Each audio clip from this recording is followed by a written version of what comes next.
What's up, friends? This is Lewis here, and we're going to be covering the topic of Casey Anthony here. And we have a special guest, Rob Dick, who actually hung around Casey while she was on bail. And we're going to get his story, his inside story, not his story, but the truth, according to him. So we're going to be talking to him at around 4 o'clock.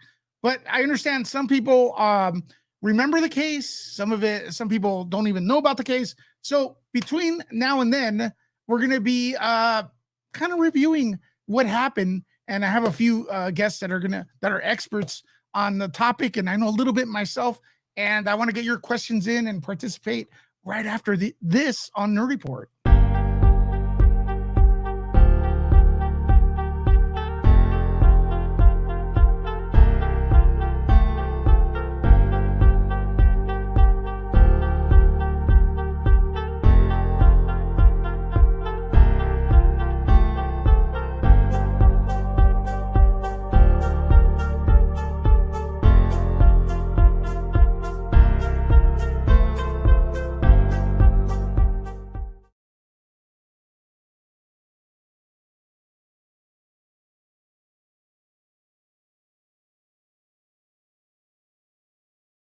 What's up, friends? This is Lewis here. Welcome to Nerd Report. Hopefully your favorite. That's our slogan here. And we cover everything, including nerd stuff and, sometimes some true crime stuff that's intriguing. And, we also cover movies and streaming services.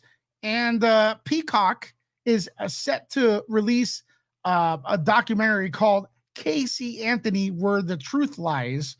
And apparently it's going to be unscripted, and we're going to see Casey Anthony's side of the story. What is up? And people are curious. Is this a puff piece? Is this going to make, is it meant to make her look innocent or good? Because public perception has not been good for her. In case you don't remember, this was a case from 2008, I believe, where, Casey's daughter disappeared, Kaylee. I believe she was 2 years old, and there was a lot of inconsistencies in the story, I would say, including not reporting that she was missing for 31 days after she was missing. So there's a lot of weird things surrounding this case. But before we get into it, I just want to say that everything you hear for the next few hours is strictly our opinion, our speculation, and we don't know shit. All right. There's that. Okay. So just want to clear that up and stuff. We're not accusing anyone of anything or anything like that, but opinions are welcome. Also, we're going to have Rob Dick, who is now, he's a bounty hunter. Let me pull up his website. I'm sure he wouldn't mind. He's scheduled to be here at around 4 o'clock. So I want to thank our very own Julie for setting that up, setting this interview up. And it's the beginning. I don't know why that's flashing like that, but it looks, I don't know if it's flashing for you guys. Yeah, there it is. Rob right here. If you guys followed the case, Rob was in a lot of the pictures while Casey was actually free for, I believe, 2 months. We're getting into more details in a bit because Julie's actually much more of an expert in this than I am. And he actually got to hang out with Casey, and he rode her around. He stayed with her in the house. She may have even flirted with him. I'm not sure, but we're going to ask him when he comes in. It's a question I want to ask. Did she do that? Because there was a lot of odd behavior by Casey, including not really worried about her child being missing. But anyways, here's Rob Dick. Again, honestly, I'm going to tell you, not because he's a guest here, not just because he's going to be a guest here, but for some reason, in my opinion, he should be invited to more documentaries when it comes to Casey Anthony, because this guy was hanging out with Casey for a long time. Every time we see Casey, she's on video. She knows she's being recorded, and people think she's a great actress. She could hide her things, right? She could manipulate the interviewers. That's what people think, right? There's some odd behavior there. But here, she may have let her guard down. But I don't know what Rob thinks. I have an idea. I've seen some documentaries, but this is the man. It's a couple other people as well. But private investigators, when you're being interviewed and you're maybe guilty or maybe not, you're putting on a little bit of an act because the camera's on usually. But when there's no cameras on, the real person comes out, I think. Let me know if you guys remember this case. This was as big as the Melendez brothers. That's the OJ case. Casey Anthony was right up there. But you know what? I want to give some hearts to my girl Julie right now. Jules, as she likes to call herself. New camera, new microphone. She's working on some things behind the scenes, getting the links to Rob. But let me know if you guys remember this case in the comments by pressing 1. Do you guys remember this case? We're going to go through it briefly. There's a lot of moving parts that probably we'll forget or whatnot. But you guys remember this case? Press that 1 button. Julie, were you able to do what you had to do right now? Or you need some more time? I know, I took care of it. Okay. So Julie, I'm going to ask you, I'm going to interview Julie about Casey Anthony. May I do that, ma'am? Yes, sir. Okay. So we have some time to kill. Julie's I'll be honest, Julie, you're a little nervous and stuff like that, but it's going to be fine. She really stepped up here to get us this awesome interview, and I want to give her credit. And guys, hearts for Julie and stuff. She's like behind the scenes, she's working hard. But I'm going to tell you right now, you'll be fine. You'll probably be better than me. That's why I have you here. So there we go, Julie. Everything's going to be fine. Thank you. We have a lot of ones here, people that heard about the case and stuff like that. So, Julie, is true crime something you've been following? This was 2008. Was it something you were following before the Casey Anthony case? I was. Right. My first major true crime I followed was O.J. Simpson. Okay, so you're schooled at the with the O.J. Simpson stuff. Yes, sir. Interesting. Do you feel that was a good decision? Oh gosh, I just had this conversation with my son on Thanksgiving because now everybody out there in the chat, don't slay Just me your over opinion. this. It's my opinion. Back then, I watched the trial 24/7. Mm-hmm. And if I was on the jury, I would have found him not guilty. Okay. And the reason being is DNA was brand new. Nobody knew anything about it. Marsha Clark she just made it difficult for me to understand the DNA. And, if the gloves don't fit, you must have quit. Yeah. So I would have said not guilty. If that trial took place today, and I was on the jury, I would find him guilty.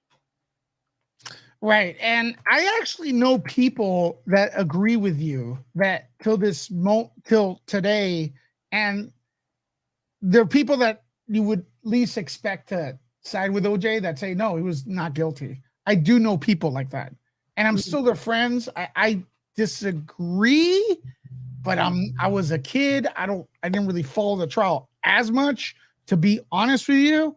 I do feel like Marsha Clark was a few times I did get to meet her, and she was kind of unlikable. Very much. So I don't know if that sets in with the jury and stuff like that, but it's very interesting. That really didn't play a part. Yes, you're correct. She was unlikable in the press. I didn't find her to be unlikable. That wasn't my reason. I just feel and I told you this earlier, that back then, I don't think female prosecutors were given their due. Today, you see so many female prosecutors out there, and they're great. And I'm not saying she wasn't great, but it was rare to see a female prosecutor prosecute a major, major crime. So I think that kind of, was not a good thing for her. But it does help if you say hello when someone asks you hello. You know what I mean? Absolutely. So, I see a lot of people coming in right now, and you're wondering, where's Rob? Where's our? We do have around. We're gonna bring him in a little bit. He's getting ready, and Rob actually spend unscripted time with Casey Anthony. This guy is really important. His opinion's underrated, and I was doing my research over the weekend, Jules, and he was only in a few things, but when there's a thing, Jules, we talked about earlier, and you guys could ask him questions as well if you want to get your questions ready. And we have a poll. Do you think Casey's guilty or not? Now, there's a difference to a certain extent. When I'm on the air, Jules, and when I'm talking to you on the phone, we kind of know each other personally. Yes. We kind of lower our defense a little bit, and we start the real Lewis, the real Jules comes out. And I gotta say, to be honest with you, I'm not that much. I don't think of that much different than when I go on the air. I try to be a little bit more articulate because I know I'm speaking. I probably make less sense on the air, but if you're fake on the air and you're on hours like I am, you're gonna. It's impossible. After a while, it will come out. The real person will come out if I'm speaking to you guys 3 to 4 hours a day. There's just no way someone could act that long. And I feel like with Rob, who's coming in, he knows the real Casey Anthony. Do you agree with that? Absolutely, I do. Yeah. He spent a lot of time with her, had a lot of conversation with her. She did most of the talking. I'm going to let Rob tell you. Yeah, let Rob. That's excellent. See, you know what you're doing. But actually, I'm going ahead of myself. When you stumbled across the Casey Anthony story, were you from Florida? How did that come about? And could you talk a little bit about what the case was initially and how it evolved? Yes, sir. To our audience, because a lot of people remember watching it, but they don't remember the details, right? Right. So it all started with a 911 call. I was watching Court TV, and like I said, it started with a 911 call that Cindy Anthony, the grandmother of Kaylee, made that her granddaughter was missing for 31 days. And that sparked my interest. So I followed the case, and then Tim Miller, who is the founder of Texas EquiSearch, went to Orlando and was going to conduct, search for her. And so with friends that also were following the case, we decided to carpool and go to Orlando and participate in the search. And so that I did that, and for a weekend, for the full weekend. And while I was in Orlando, we were asked not to speak to the press. Well, unfortunately, a reporter came up to me and asked me where I was from and why I was there. And you know me, Miss Mouth. No. I spoke to the press, and a security guard heard me and really reamed me. And Tim Miller came walking over and said to the security guard, "That's enough." And then he took me to the side and he goes, "You're okay?" And I'm like, "I'm okay. I'm sorry." I was very apologetic. And we started talking, and he liked me. I don't know why, but he did. And he asked me to stick around, and I did. and, you know, the whole weekend. I later took a search and rescue course that he recommended that I do because he wanted me to become a team leader. And I did. And I joined Texas EquiSearch. And that was in August of 2008. And then in November 2008, he conducted another search. I went down to Florida. And that is where my encounter with Leonard Padilla and Rob Dick took place. Who's the?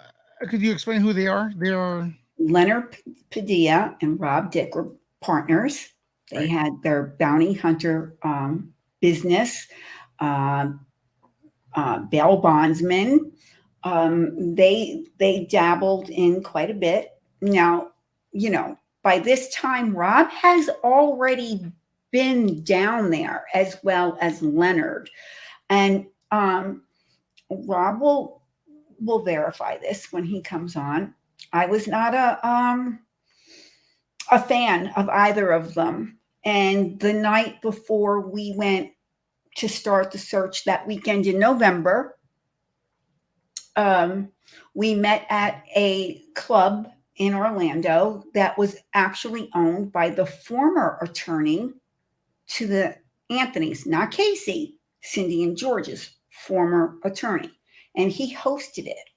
I was in there and Leonard was there, and I walked right up to him and I was like, "What are you doing here? Right. You're not supposed to be here. You bailed her out." We had a conversation. And I was like, I'm not going to tell you what that conversation was, but it was enough to make me say, okay, I get it. Maybe I shouldn't be so mad at these two guys anymore.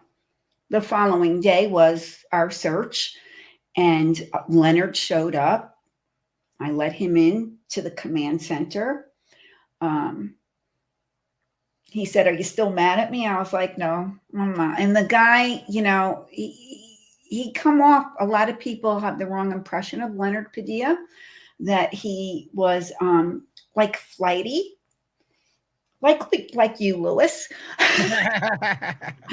And the opinion of Rob was that he was no nonsense, you know, never smiled, you know, just did his job, you know. And guess what? They're correct. Rob was no nonsense. He did his job. And he did not speak while he was doing this job. It wasn't until much, much later that Rob spoke up. And anyway, at the command center, that's where I met Natisha Lance. She was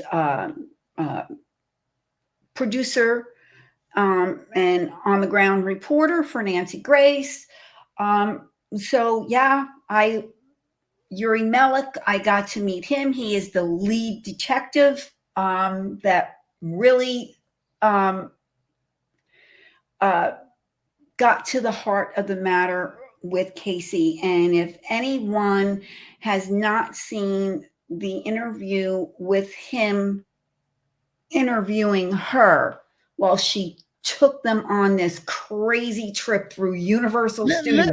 Let's get to that. Sure. But before we get to that, because that is insane. Because she was questioned as she became a suspect and she was taken in, or how did that work? But let me ask you all to.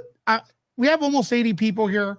I want to ask you all to please do me a favor and retweet this video, because it should be a big video, especially with a documentary coming on here. There's gonna be a lot of people searching for Casey Anthony and stuff like that. So that's it right there. We got 4 tweets. If we move this to, like, there should be like at least 20 by now. This is big. And also, the documentary is going to come out this week, so it's going to bring more people. But YouTube doesn't care about our channel, just so you know. between you and I. So we're not only on YouTube as well, we're on Rumble. This is going to be broadcasted on Rumble as well and Twitch. But meanwhile, let's get some people in here. So when Rob gets in here, like around 4 o'clock, we have a nice big crowd for him, as he does deserve, because he's giving us his time and stuff like that. We got 5 retweets. Let's get that up. As we talk, we're going to refresh people about the Casey Anthony case from 2008 and stuff like that. How many years has it been? Almost 20, right? 14, well, no, 14, it's been 14 years. Yeah. So 31 days, she calls the cops. Actually, didn't her mom call the cops? That's correct. She never called. And then she goes, then the dispatcher's like, well, and correct me if I'm wrong, the dispatcher's like listening to the mom crying frantically. I haven't seen my grandkid. And then the dispatcher's like, is the mom around? And then she goes, yeah, she's right here. And then Casey picks up the phone, from what I recall, and is pretty cold about it. Like ice. Like the mom lost a kid instead of, and then she says she blames it on the babysitter. Zanny the nanny. Well, there's a babysitter. Zenaida Gonzalez. She does not exist. Correct. She made up a babysitter. What else did she make up? She made up. I'm laughing not because it's funny. It's just nervous laughter, guys. So what else did she tell the detectives? Well, she told the detective that she dropped Kaylee off at the nanny's apartment so she could go to work, and she actually took them to an apartment, a vacant apartment. She took the investigators to a vacant apartment. Yeah, she took Yuri Malik to a vacant apartment. Right. And said, this is where, and she says, when after 3 or 4 days, when I came back and everything was empty, they were gone. And I've been looking for her ever since. And, did you ever think to call the police? Well, no, I wanted to do it on my own. Mm-hmm. So that was, step number 1 in her lie. And step number 2 was where she said that, she worked for Universal Studios. And, she lied to her parents. She lied to her parents for over a year, making believe she was going to work every day. She wasn't. Well, she worked at Universal Studios, and I could be wrong, but she worked for a brief time, like hooking people up with pictures after the Incredible Hulk ride.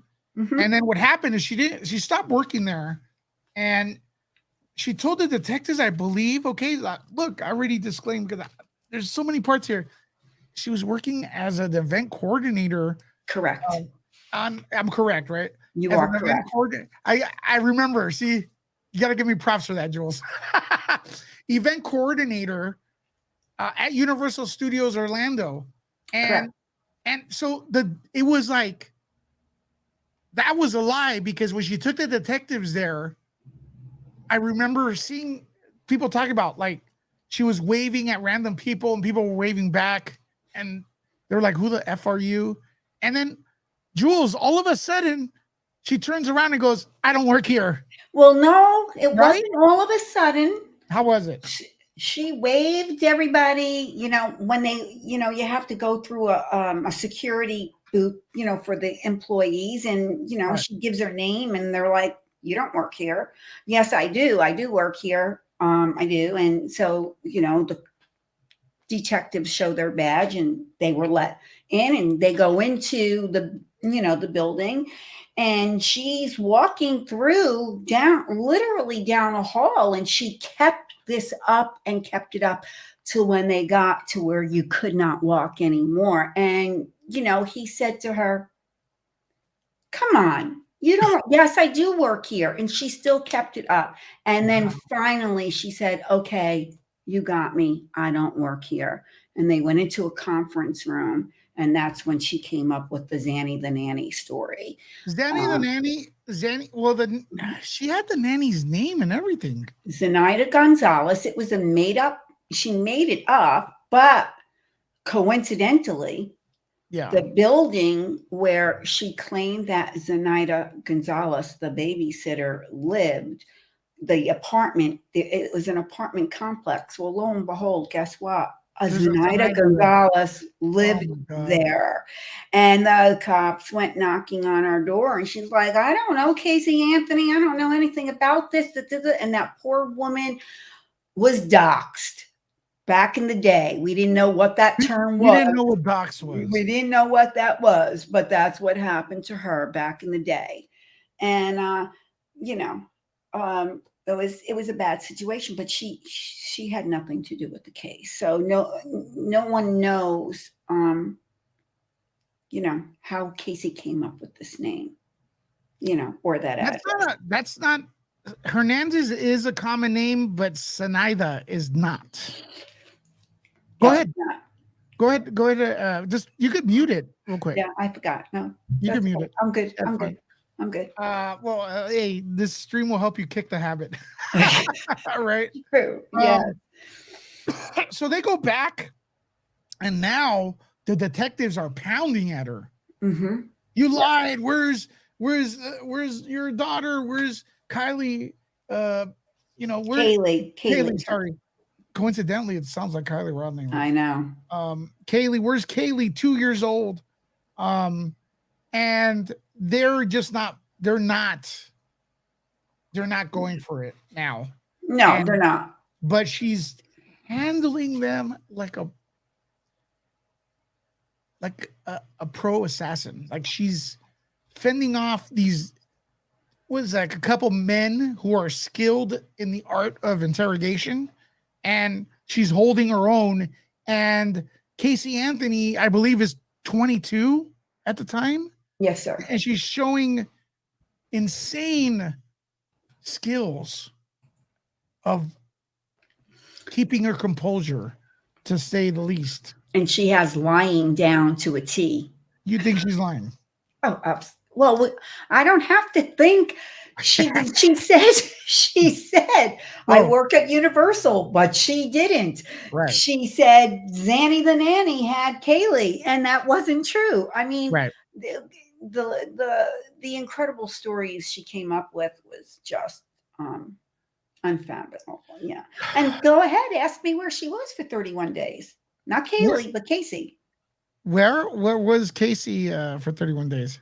She was her then new boyfriend, Tony. She spent all of her time with Tony clubbing up. There's pictures on the internet. You'll see. I mean, like she was clubbing it up. And this was not a mother who was looking for her missing child for 31 days. No. 100%. Sorry as I cough.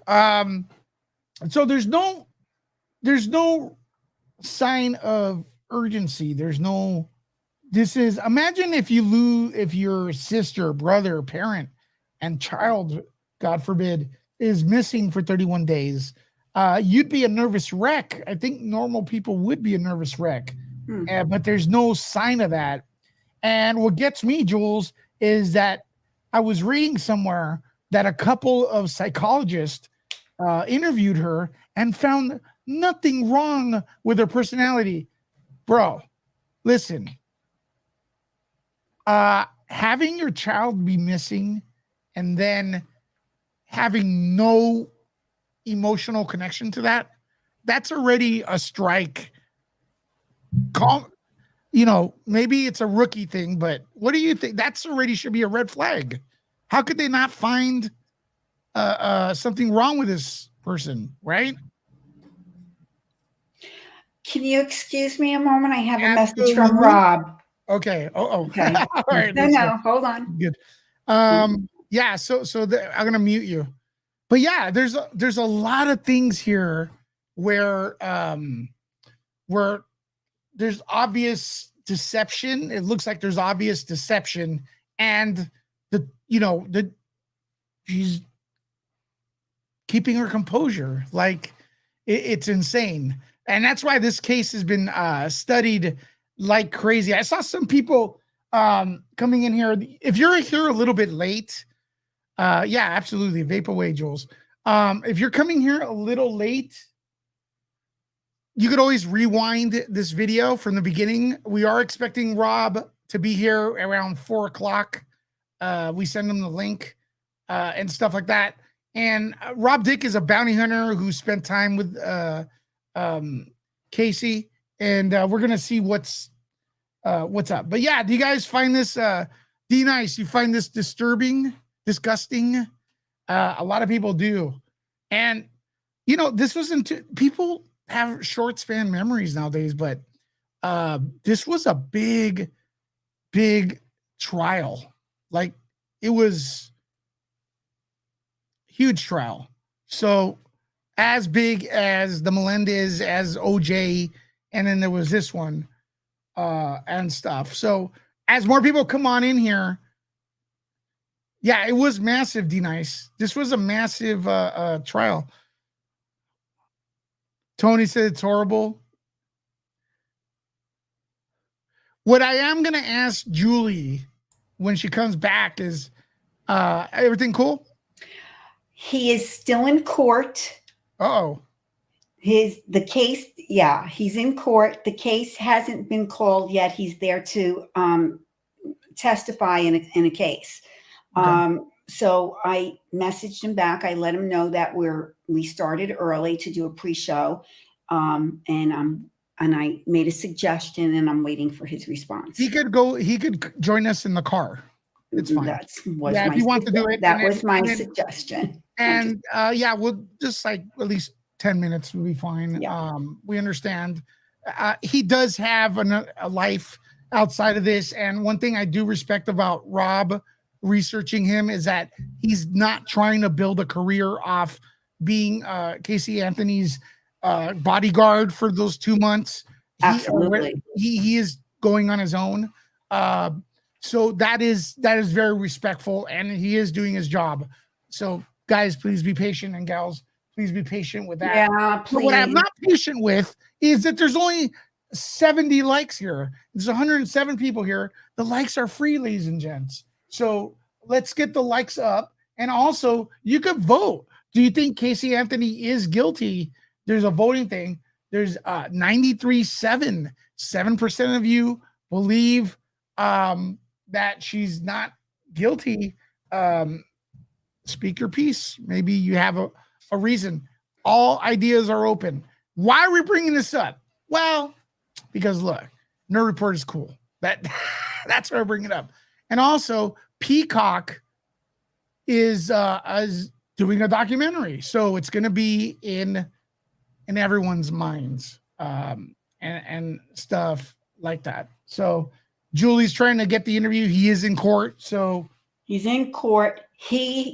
And I quote, he's getting nervous because he knows he's supposed to be here. He's getting nervous.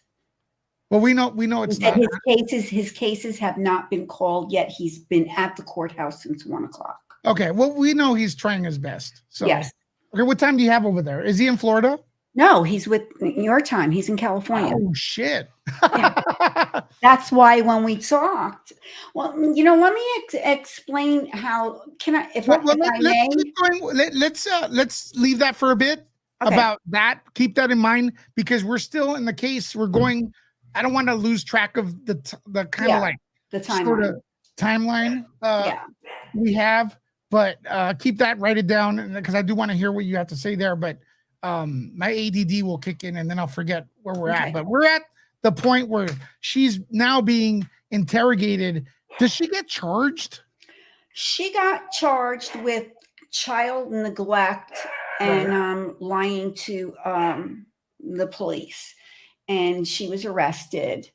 And if you see the video of when they were, and mind you, she went on a shopping spree too with a credit card that didn't even belong to her. How'd she get it? Whose credit card was it? I don't really remember who it was, but she had a Stolen? credit card that did not belong to her. And also she had sunglasses that belonged to somebody else that she took. I mean, the craziness. But in any case, if you see there's a video out there where you see them walking her into the police station, very arrogant, full of smiles. Um, you know, I mean, How long is she in jail? she wasn't in jail very long because that's where Leonard and Rob came in. The parents did not have the money to bail her out. Do you remember the bail? If I'm not mistaken, it was 50,000. I think that's what that portion was. Rob will be able to tell you exactly what it was since Well, he's the one who paid it. and just to clarify, 50 grand is filling the gas tank nowadays, but in 2008 it was like Yeah. 110 grand. And the parents didn't have it, and there was already a second mortgage out on the house, and yeah, they just didn't have the money. And so in comes Leonard Padilla and Rob Dick, who, put up the money, and as well as, going in front of the judge, and the terms were laid out on what her bond would consist of. And so she had to wear an ankle bracelet. Yeah. She had to be, one of them had to be with her at all times. And I didn't like it at the time, but there was a method to their madness on that one. Right. And we'll have Rob. But meanwhile, also, I want to give props because Popcorn Planeteers, welcome very much here to Nerd Report. Hearts for Andy, as usual. Popcorn's up in the air for Andy, as usual. Popcorn Planet family, you guys are all welcome. We're talking about the Casey Anthony case. Why are we doing that? Well, a couple reasons. First of all, Peacock is set to have a documentary. If you guys remember the case, this case was as big as the Amber Heard situation with Johnny Depp. It was as big as OJ, as big as the Melendez brothers, if you remember that one as well. This was a big deal. It had people glued to the television seeing what is up. I am fortunate to have Julie as a friend who followed the case and knows Rob Dick, who posted bail and was actually with Casey Anthony for about, I believe, 2 months. We'll ask him when he comes in.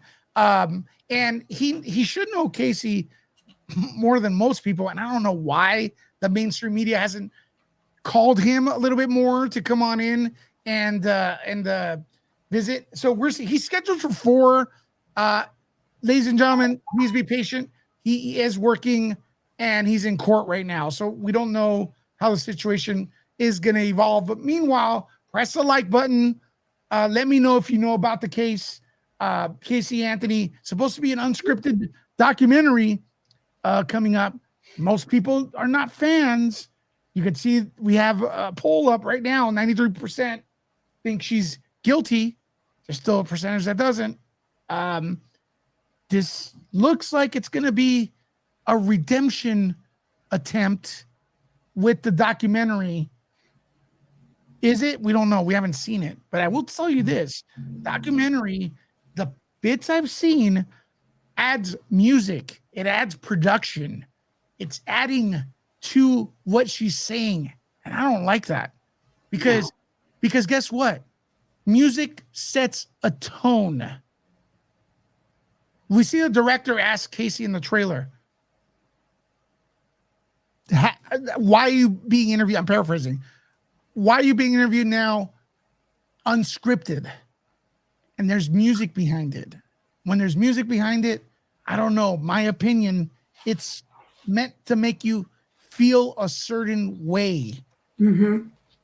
Yeah. If you're sad, uplifting music will change the tone. Look in the movies. Okay. Yeah. There's a production value to this Casey Anthony documentary. How big is it? I don't know. I have not seen it. It But premieres tomorrow night on Peacock. okay. The So first part. tonight. Tomorrow night. Oh, so The okay. 29th is the part 1. Okay, so midnight tonight. Oh, does it come on midnight? Yeah. Oh, Yeah, okay. midnight. All right. So Right. this we're and what are we doing here? We are catching you up with the case. I know we have a lot of new people in here. Press 1 if you're familiar with the Casey Anthony case. We're giving you a rundown, a brief synopsis, where and stuff. You could also rewind this video. You could vote. Real quick, all we have right now, we're up to the part 31 days to report the missing child. Fake workplaces by Casey told to the investigators, fake nanny, and here we go. Here we go from there. She's now charged. Did you see that? And Alan, thanks for becoming a nerd trooper. You say she's charged now, right? Yes, but she's not charged with doing harm to her child. She's because they don't have evidence at that point. So she's charged with lying to police and for child neglect because she did not report the child as missing. And so but the bond was sky high, and they knew she was lying. It was just a matter of getting the evidence against her, and that's the car, her car. Okay, so they find her car, and it has the smell of rotting R species, and I gotta be careful because YouTube is dumb. It has a smell that's consistent with what investigators remember someone who's not with us and has been lying there for a long time smell, and it's coming out of the trunk. Correct. And it permeated in through the rest of the car as well. And so was this okay? So what do people think about that? It's kind of weird, right? That's me. Oh, yeah. Dang, that's how well, and the car was towed. That's another thing. She abandoned the vehicle at a gas station. A gas station that it had a convenience store gas station, and she abandoned the car there, and the place had it towed because she was in a towaway zone. And so what happened is the mother kept asking Casey, where are you? Where is Kaylee? And she came up with all of these crazy ass stories. And then the day that the 911 call was made, what happened is that the Anthonys received notification that their car was impounded. So they both went over to the impound yard, got the car, and George Anthony knew the minute the car door was open, and he's a former police officer. Which George, that's gonna be in play as we get into the story as well, because there's also the accusations later during the trial that is it George? What'd you say? Casey Anthony? George Anthony is a former police officer at that point, and I'm thinking they're trying to accuse him. They're trying to make him the scapegoat, saying there is SA involved with the child and everything, and like the way they find her is not consistent with someone that knows what they're doing. It's very sloppy, but we'll get to that in a little bit. So during the trial, she's incarcerated, and then she gets she's free on bond, and then they arrested her the Right. second time. Okay. And that's when she spent a little over 2 years in jail waiting on trial. And that's when she was actually charged with unaliving her daughter. What kind of crazy things did you hear from the defense? Oh, good Lord. They Yeah. were not only, well, first off, it was Kaylee accidentally opened the sliding glass door. She got out and she loved to swim and she climbed up the ladder and went into the pool and she drowned. Um, Also, that was their main thing that they were focusing on, but they came up with that but it wasn't Casey who found Kaylee, that it was George, and George berated Casey saying, "This is your fault. Look at what you've done." There was no proof of anything like that. In the beginning, before trial, they were still going along with the kidnapping thing Right. until they knew they couldn't do that anymore. And so that was the thing that they put out there. They also put out there that George SA'd Casey, and they accused Casey's brother of SA as well, of Casey, from a young age. And again, nothing proved to be true. Nothing. She was in possession of the car, not George Anthony. She had listen, Jose Baez did a good job in his defense. He threw everything out there, and even his experts, sometimes with experts, you just don't know. In my opinion, the state, maybe they went overboard in their experts witnesses, but damn, it was hard to look away from that and come away saying she did not do this. The one expert I do agree on, the smell of the HR coming from the car, and when he had the thing in the can, and yeah, that was hard to follow. That would be like going back to the OJ day when Marcia Clark was trying to explain DNA for the first time. So I can understand where people got a little crazy not understanding that. But come on, this little girl had duct tape, 3 pieces across her face, her nose, and her Yeah, because mouth. they find her and she's not Less than a half a mile from her home. right on the side of the road. In a Winnie the 15, Pooh. 15 feet up from the road. In the Right. woods. So 15 feet. who finds her? Just a casual, the guy's like, what is it? The mailman. Is it the mailman? Yeah, And then they try to accuse him. correct. His name was Roy Kronk, and they tried to accuse him as well. Listen, they accused the father, they accused the brother. I mean, they threw everything They out were there. about to But everybody else did it but Casey. well, they were about to throw the boyfriend under the bus. Tony. And ironically, I believe I read that the boyfriend does feel guilty because at one point he told Casey that he didn't want to be with anyone that had a child. That's Because these are a correct. young couple, right? You say dumb things. It's not like it's not like nowadays where you have to really be careful what you say because people take it to an extreme. It's something that you could probably tell most people. I don't want to go out. Goes for men and women. I don't want to be with someone who already has their own family. Most Right. people will take it and move along.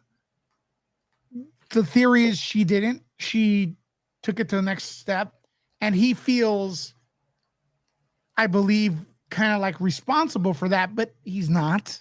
No, he's Let's get that not. clear. And I need to correct. It wasn't the mailman. It was the meter Meter, yeah, it reader. was something like The that. meter reader. But at But one yes, point, he Tony wanted to did. blame.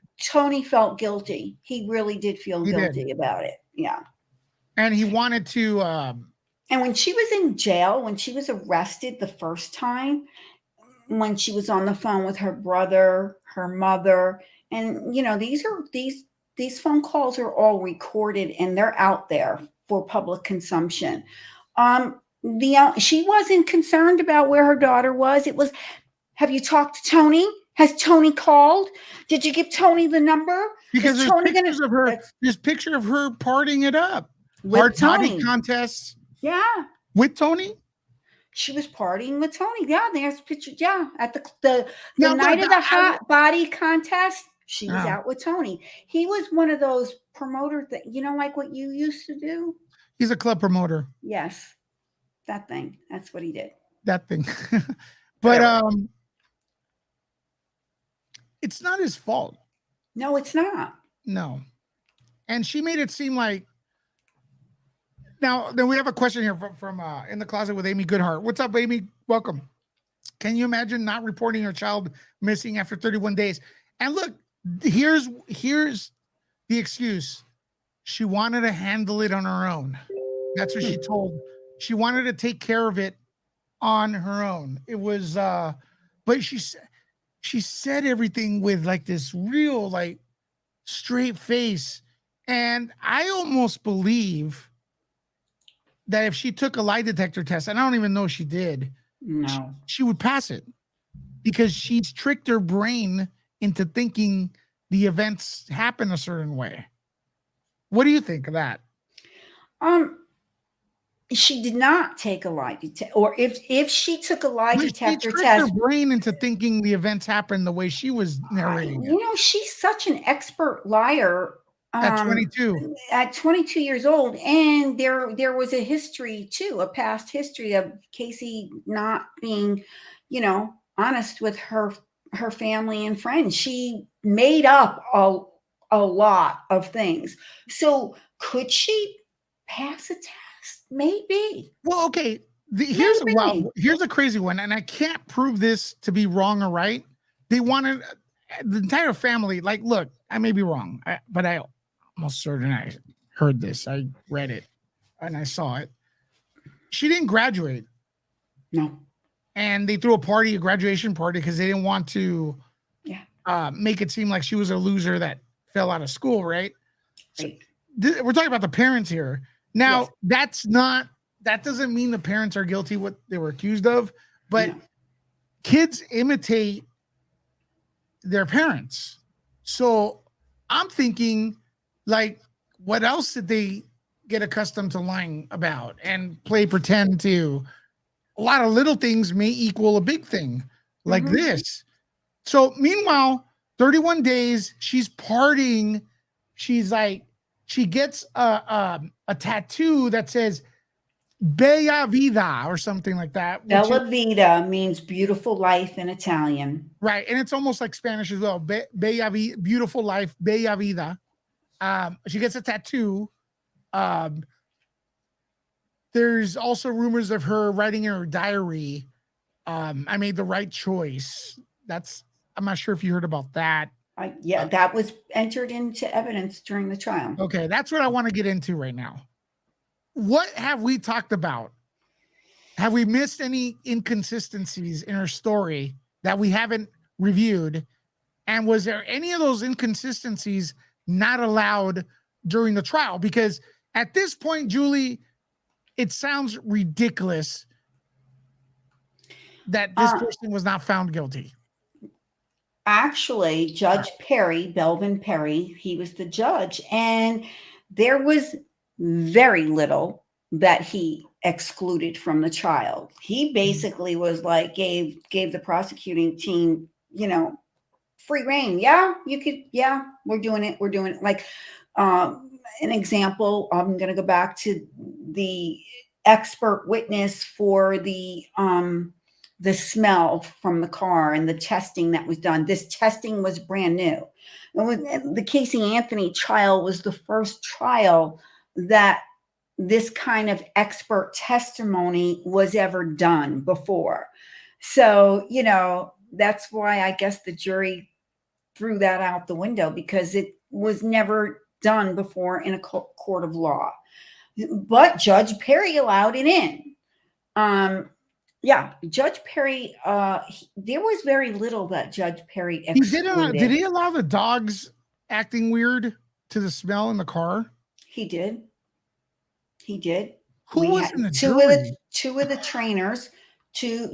trainers testified in regards to that. And yeah, it was the majority of the, just jumping ahead real quick, but we'll pivot right back. The jury, the majority of the jurors found her guilty, but there was a handful that were like, we know she did it, but the state didn't give us enough to find her for guilt. We feel she's guilty. Yeah, but we have to go according to the letter of the law, and the state didn't give us enough of evidence to work with.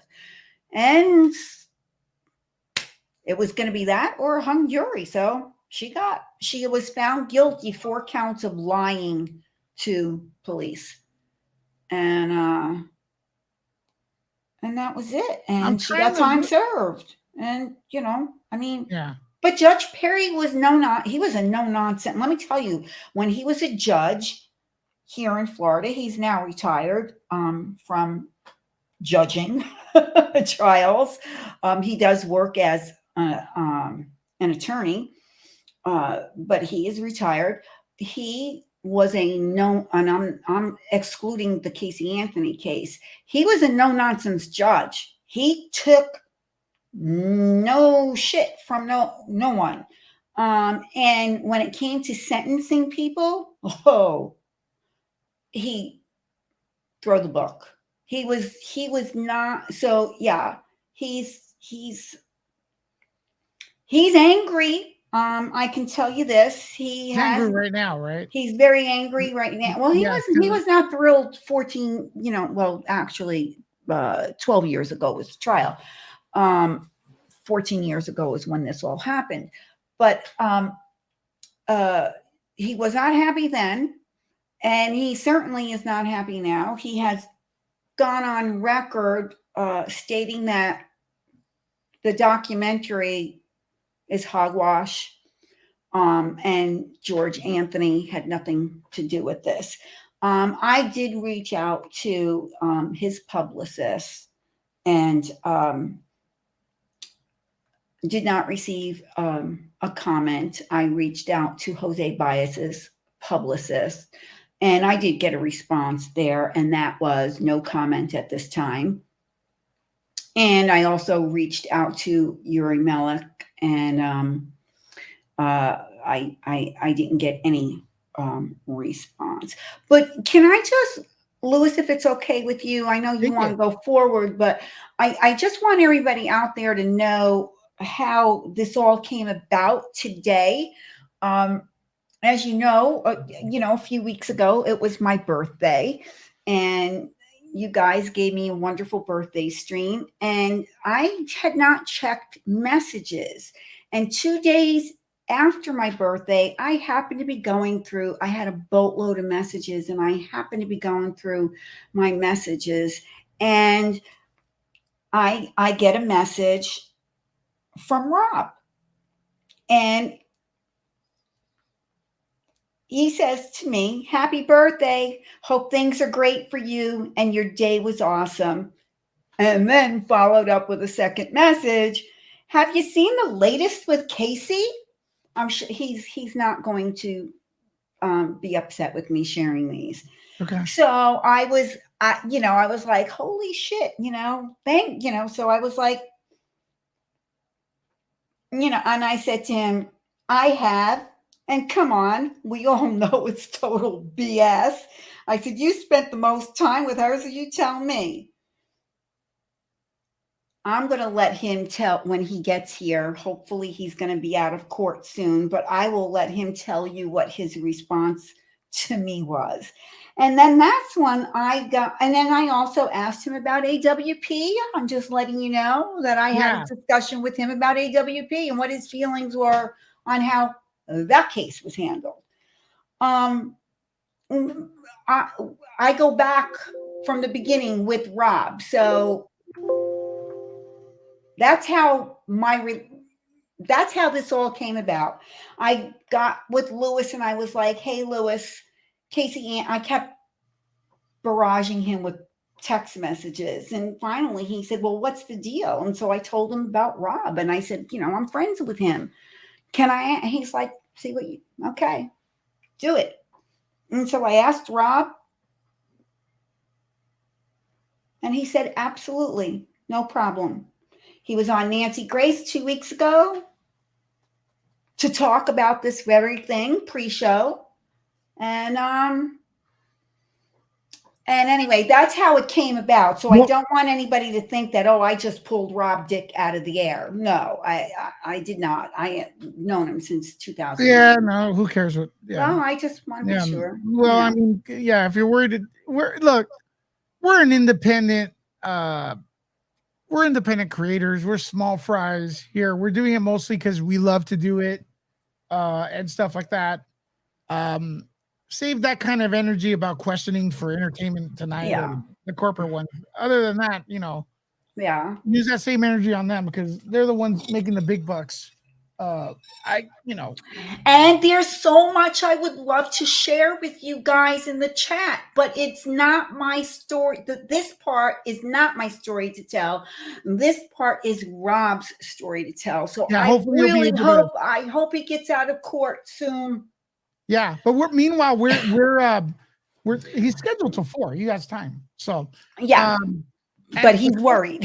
He's the courts, worried. listen, the courts are going to be out by 5. This is LA. Yeah. So you could come from the car if you can. If not, we'll see what we could do. Meanwhile, if you want to support the channel so we could actually be like Entertainment Weekly or whatever Universal, NBC and stuff like that, you could super chat. You could super chat, become a member, but the best thing you could do is subscribe, share this, and always show up to all our streams because we love it when you all just show up to our streams. That's the best thing you could do. Trust me. Also retweet. I left a link earlier, this video, because this, honestly, Jules, this video should blow up because after tonight, people are going to be searching Yeah. Casey And Anthony. and Rob retweeted it. Yeah. He Well, I'm going to be. retweeted our video. I mean, he's retweeted it several times. So I mean, Rob's on it. And there's also another group, and the woman's name is Kaylee Baby, and pretty much boycott everything Casey Anthony, because of how this case turned out. She got a hold of the tweet, and she has been retweeting it. So yes, it's going. And Well, that's we're a little bit ADD, but you brought it up. We're not really through with the case. We're in the middle. no, We're kind of like giving you a summary as we wait for Rob. But she's 2. We left off. She's 2 years. The case is going on.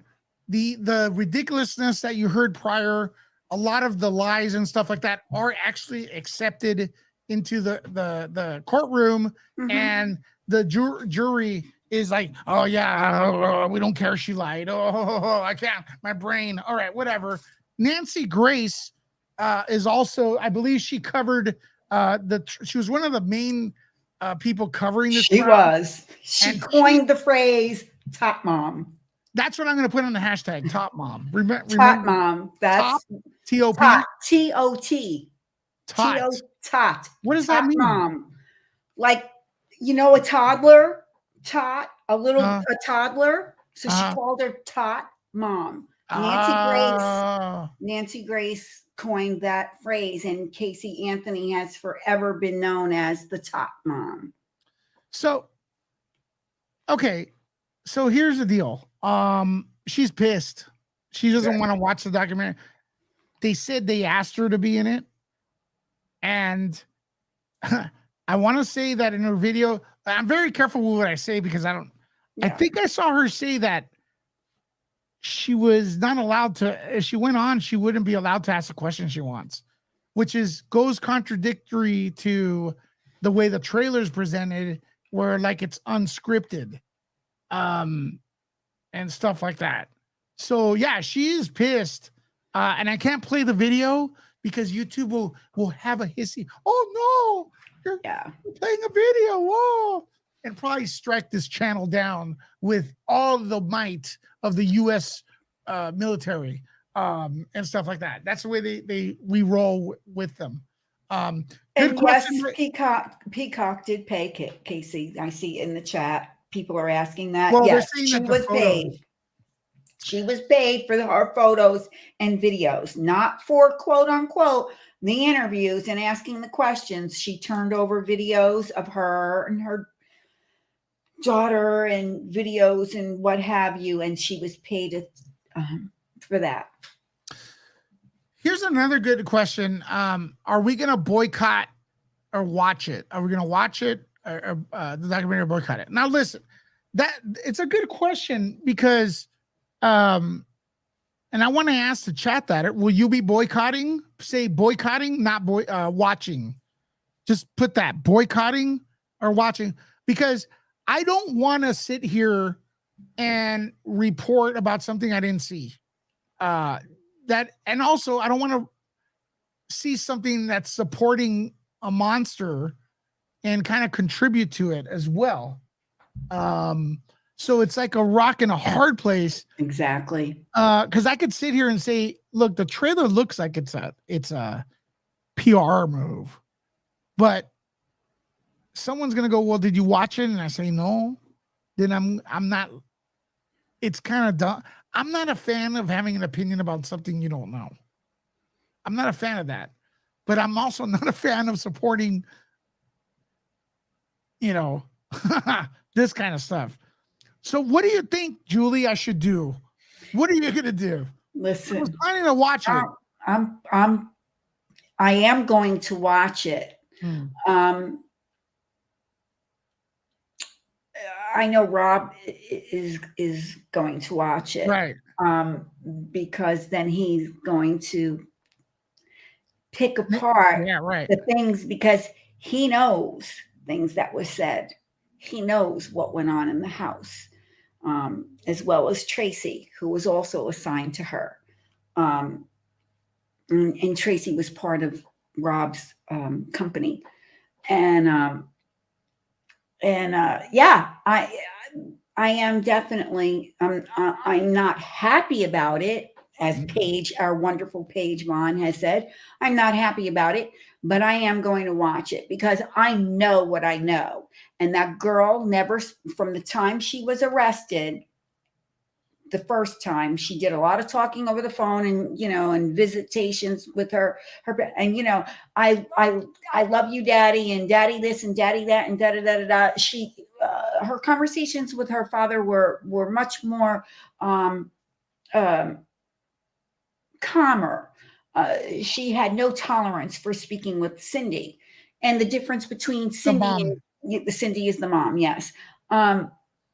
And the difference between Cindy and Georgia, Cindy stood her ground. My daughter is not guilty, and she did not do anything to my granddaughter, and we need to find out the real papa. I mean, she went ridiculously crazy. Where George Anthony, actually, in the beginning, he was like, I don't know.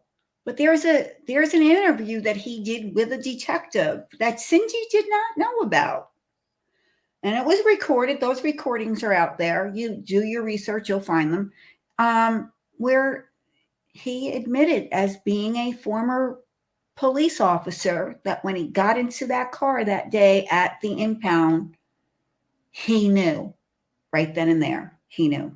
Guys, I have a call to arms, okay? Listen, look at this, okay? We have been very respectful to the YouTube algorithm. And I want to show you something right now. Mm-hmm. they've limited this video, meaning it doesn't really get monetization just to play it. Well, I don't I don't know anything Well, about okay, this to stuff. make a long story short, this video they don't like it. So they're not going to show all their advertisers. It will not play the right commercials or a lot of commercials so we can make a living and continue Nerd Report if this was the only video we had, right? The other ones are fine. This is not it's not demonetizing, but it's pretty much demonetizing and oppressing this video. I have not said, maybe I said one, did I say maybe one PG-13 word? What did we say? Correct. So, guys, if you want to step up, we really do need your help. Cash App or PayPal, whatever you could. Don't give YouTube a penny off here if you decide to support. There you have it on screen. I'm showing you. It says monetization limited. This is because this video is running limited or no ads due to the content identified as not suitable for most advertisers. But Channel 4, everybody, oh yeah. How is it not suitable, dude? Get out of here. I'm just showing you. I'm glad you showed it, but I'm trying to. I mean, I said unalived. I said HR for the odor. I mean, I said SA for the. I mean, I didn't say anything that would. No, we didn't. But they pick on the smaller creators. Okay. We don't have the funds to like pay people for interviews and stuff like that, right? And Right. Rob and we've worked our ass off to get, and Rob's taking his time out of work, and he's actually not doing his work well because he's worried about coming on here, and he's doing it because he wants to do it. He wants to share the story, and this is how small creators get treated. It's bullshit. Just to let you know, guys, that's after me being we had this conversation, Julie. We were very careful about what we say and stuff like that. I'm super annoyed. I bet it's your name in the topic. I'll bet everyone else gets monetized. If you're rich, you get monetized on YouTube. If you're not, you don't get monetized. Isn't that crazy?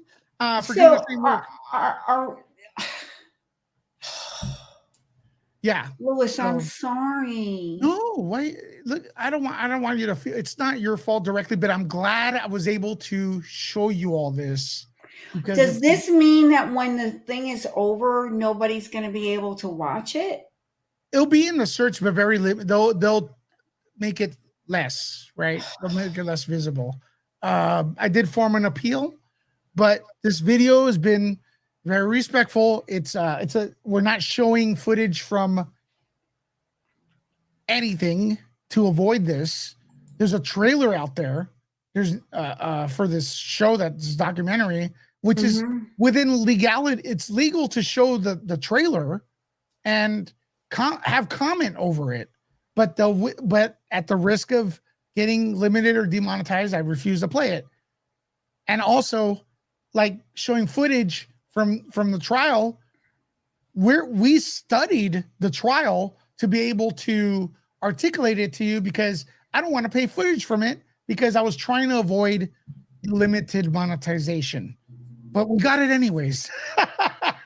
I mean, there's YouTube videos. There's been YouTube videos out there from the get-go of the actual trial and everything. I do not understand what their problem is. Well, this is going to be streaming on Rumble as well. Please subscribe to Rumble, search it, look for Nerd Report as well. Let me search that right now so you guys know how it looks and stuff like that. And I'm going to bet my socks that Rumble will not demonetize this.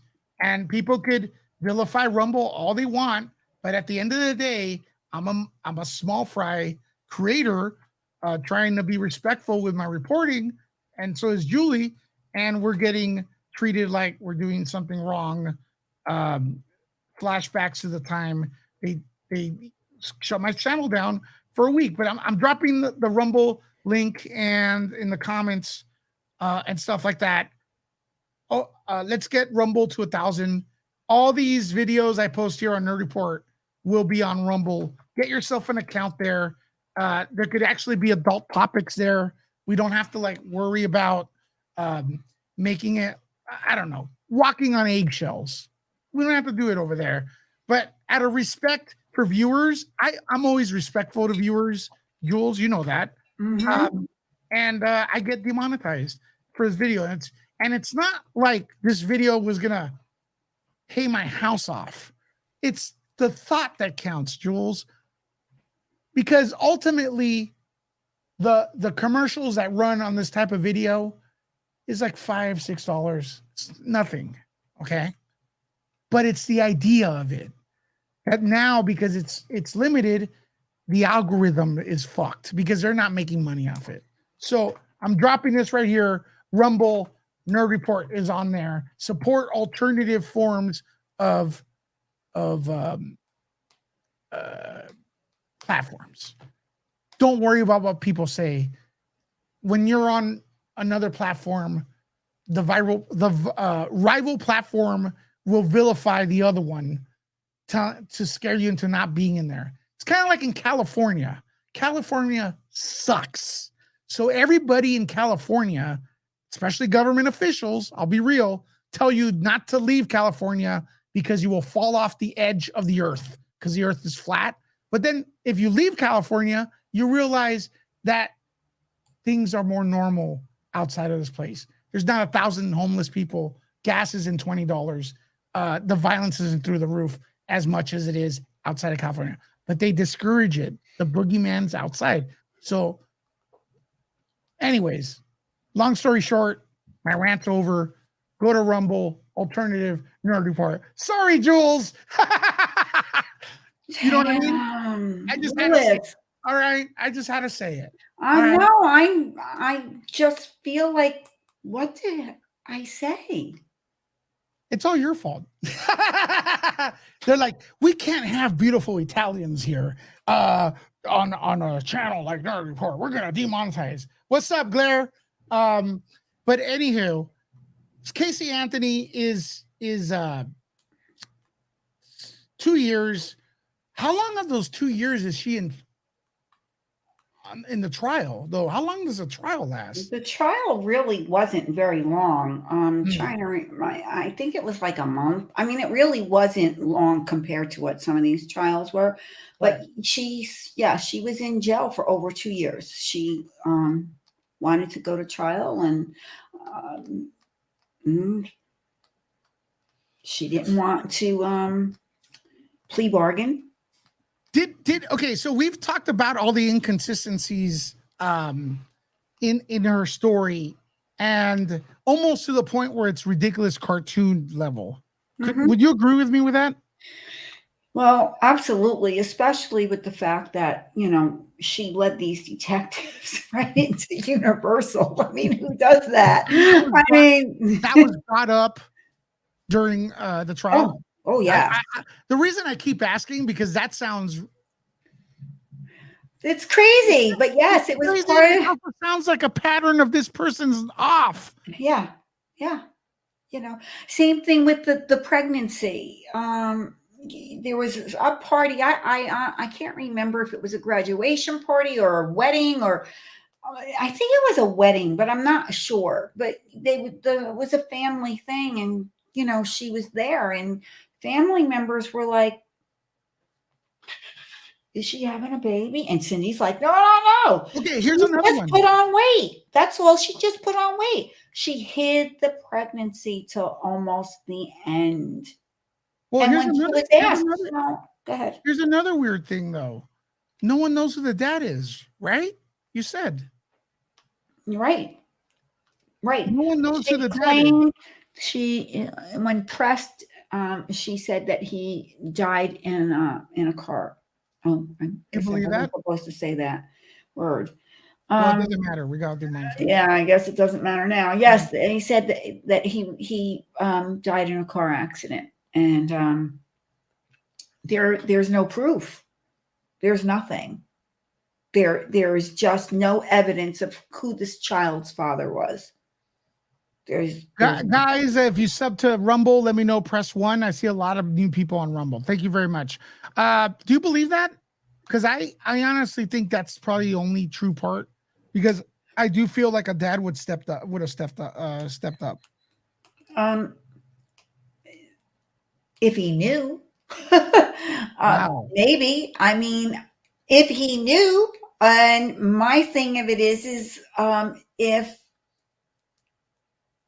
she knew who the father was, you would think the normal thing to do would be to notify the father. You mean she doesn't know who the father is? Listen, this is my opinion. This was never brought out in court. These words did not come out of her mouth. My opinion, because following it the way I did, my opinion is she did not know who the father was. And I'm going to just let y'all let that mull around in your head for a while. She was a party girl. Mm.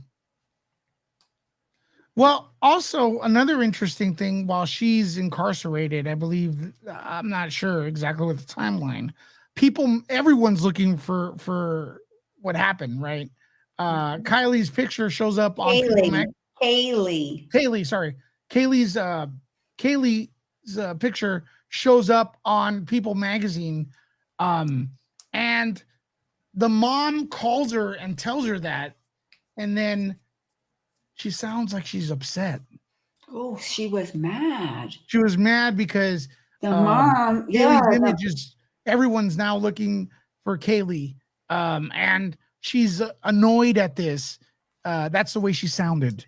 Is that weird?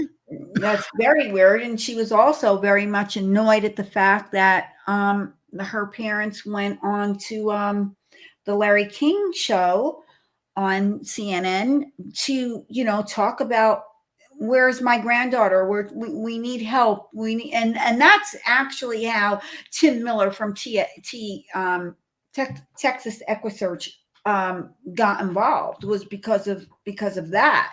But she didn't like that. She didn't like the fact that people were out searching. And frankly, neither did Cindy Anthony. There was but she called, and wasn't she the one that actually, yes, and as far as Texas Equisearch coming into play, yeah, they were contacted, and Tim met with the family, and he at first they were very welcoming, yes. I don't think that they realized that the publicity that was there. So during the first search in August, I will never forget this. There were donation jars for people to throw in quarters, $1, whatever. Okay. And for those of you out there that aren't familiar with Tim Miller and Texas Equisearch, they're on the lines of AWP. However, they are run on donations. They are nonprofit. Hear me loud. They are nonprofit. And you should read the story of about Tim Miller and how and the why he created this wonderful, wonderful organization. In any case, there were jars at the command center for anybody that wanted to throw any type of money in there for donations. Yeah. Okay. Cindy Anthony heard about it and was like, no, no, no, no, no, no, no. And right away she turned on Tim Miller.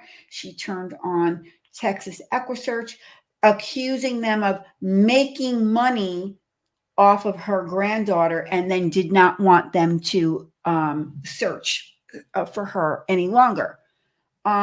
And that just wasn't the case. If you looked at these jars, I mean, it had a couple of bucks. I mean, you know, to buy water, whatever. And, when that all hit the press, all the local businesses stepped up. People in trucks, vans, whatever, started bringing cases of water, donating pizza, donating, sandwiches for all of us searchers. Yeah. And a lot of time went into this search by this organization. And again, look it up, do your research, folks, because TES is one of the best organizations out there. And Tim Miller, he rocks. He just totally rocks. And he only has done a handful of interviews in his entire life. He's not big on interviews. He doesn't like the limelight. And also, like, why these crazy people, like, I'll say it, why are they always blessed with such beautiful babies? This is Isn't an that the angel we're truth? looking at. Isn't that the truth? That is the truth. You know what I mean? How could you be mean to that right there? I'm not sure that I would say she was, in the end, but if you look at, like, from the time she was born and you look at all the photos and everything, I feel that in the beginning she loved that child. I Yeah. don't doubt that. I really don't. I don't doubt that. I think with the pressures that Cindy put on her and the pressures that George put on her, because they couldn't understand why she didn't have any money. You're working at Universal, but you don't have any money. Yeah. The parents were basically supporting her and the child, and then she didn't have, her social life. I think she felt like she was missing out, and I think it snowballed. It got out of hand, and then when Tony made it known that, yeah, your little girl's, because she did bring Kaylee over to his apartment on several occasions, and he did play with her, and he said, yeah, the little girl is cute, but I'm still in school. I don't want, that's not where my head is at right now. I think one thing led to another. And we know what happened. And that little girl, and Tim Miller called it during the first search and even the second search, but more so in August. He said that little girl is less than a half a mile from her home. And we were like, well, how are you so sure? He goes, I'm telling you, we need to get in there. And we did attempt in that search in August to go in from behind the neighborhood.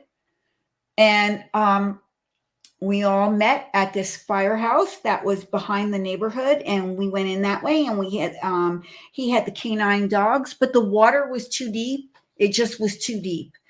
And because this search took place after, I forget which storm it was that rolled through, but yeah, it couldn't do it. We couldn't do it that night, but that's what he wanted. And he said that again to us in November, when we were there. And and just what was it, less than 3 weeks after that second big search is when Roy Kronk made that phone call and said, this is what I think I see. And that's the guy with the meter reader. the meter reader, and then they try to pin it on Right, and and she was within walking distance from her home. and that's why And that's why the dad would be just, wouldn't he know better? Like if he was being a police officer slash yes, maybe, yeah. Well, I guess as a parent, I would not want to believe that my child was capable of doing such a heinous act, and uh, so I could understand the reservations in the beginning, and uh, I get that, but I think there comes a time where when there's so much evidence is right in front of you, you've got to say, you got to call it the way it is. And they, as parents, George did behind the scenes, he didn't want Cindy to know, but Cindy did not. And uh, you know I God forbid something like that happened with one of my children, I would stand by my child. Yes, I would stand by. Would I lie for my child? Absolutely not. Would I do everything in my power to convince my child to tell the truth? Absolutely. And I would still stand by my child. If they had to go to trial, I would sit behind them. I would support them. But I would not lie and cover up for my child. That's not how I raised my children. They weren't raised like that by me or their father. They just right. were not raised that way. And real quick, if you're just tuning in because we've been on for a bit, Rob Dick is scheduled to be here at 4 o'clock. He is at a In court. in court right now, so he may be on time. He may be a little bit later. But who is he? Well, when you see him, he's on the cover of this video. You will recognize him because he was Casey Anthony's bodyguard looking over her as she posted bail. Now, here's the interesting part. Although Rob is kind of rare, when you see him when you look for Casey Anthony stuff on the internet, you won't see much of him. But I feel like he should have been or should be called more for these documentaries and everything when it comes to this case. Why? Because he hung around with her for a long time. He drove her to places. He knows her more than maybe the detectives do, because remember, when detectives question you're on, it's an act. Okay. There's video involved. There's anything you say can and will be held against you. But when you let your guard down, how are you really? And like, I know the real Julie. Let me tell you, that's a person you don't want to know. Just kidding. But anyways, because we hang out outside when the camera's not on. Okay? Right. Another thing you will notice, and I did touch upon this earlier, is when the camera's on for a long period of time, you do get to know the person, the YouTuber. When the camera's on me for 4 hours, by the time the second hour, dude, I'm like, this is Lewis, okay? Yeah. True. And I realized that in my career. So from the beginning, I'm Lewis. I'm never fake about it. I'll say things, and then people will get upset and they'll like some of the things I say. That's cool. But again, it's not about me. It's about, I'm telling you why Rob is so. He's very instrumental to this but case. He's underused because he's the guy that knows if she was crying or not, or worried or not about missing the child. And I want him to say it. Yeah, he's got a story to tell. 4 o'clock, ladies and gentlemen. He's coming up. Please retweet this on Twitter. We know YouTube doesn't want to share this video. We have almost 50,000 subs, and this is about to blow up. Tomorrow, the documentary on Peacock comes in. Now, Amy is saying here that apparently she got paid $200K for photos and materials for this documentary. So I haven't read that, but a lot of people are saying it. So I'm gonna look. That's the deal. They're gonna say, they may say, yeah, I'm not getting paid for this documentary, but I'm getting paid for the photos and videos, or to take a picture, and stuff like that. Do you have any updates on Rob or anything? No. I just checked. No, he saw my reply. He did see it. Okay. He saw. But that's the thing that you have to keep in mind. So we're over there. Okay, so we have, and she's the most hated woman. I hate using that term woman, but she is the most hated woman in the world for what she did. She could not go back to Orlando, and Cheney Mason, who was the other attorney, co-counsel to Jose Baez, arranged for her to go to West Palm and live there in a gated community with someone that he knew. And that's where Casey has been living her life the last 12 years. And she's been in the news, in our local news here, several times. Just recently, it was probably, I want to say maybe 3 months ago, she was at a bar, got into a fight. Somebody threw a drink at her. She called 911. I saw that video. Yeah. Do we know why they threw a drink at her? I don't. I want to hope it's somebody that knew the trials. Like, no, she was. A drink was thrown at her, and look, and I want to also, bring Emma right here. Like, you're right. She's over Amber by leagues. Amber Heard ain't shit compared to this person. I'm telling you right now. That's what I was going to say. I mean, I know a lot of people come to this channel. They know about Amber Heard. They should be clicking the hell out of this video. But this is terrible. This is terrible. And I know a lot of people are calling her a monster. One of the most hated women. Now, I have a question, though, to everyone. Can the documentary have something? Because I'm telling you, Jules, the trailer is so confident that they have a smoking gun. That America is going to change their mind. Hallelujah. We got it wrong.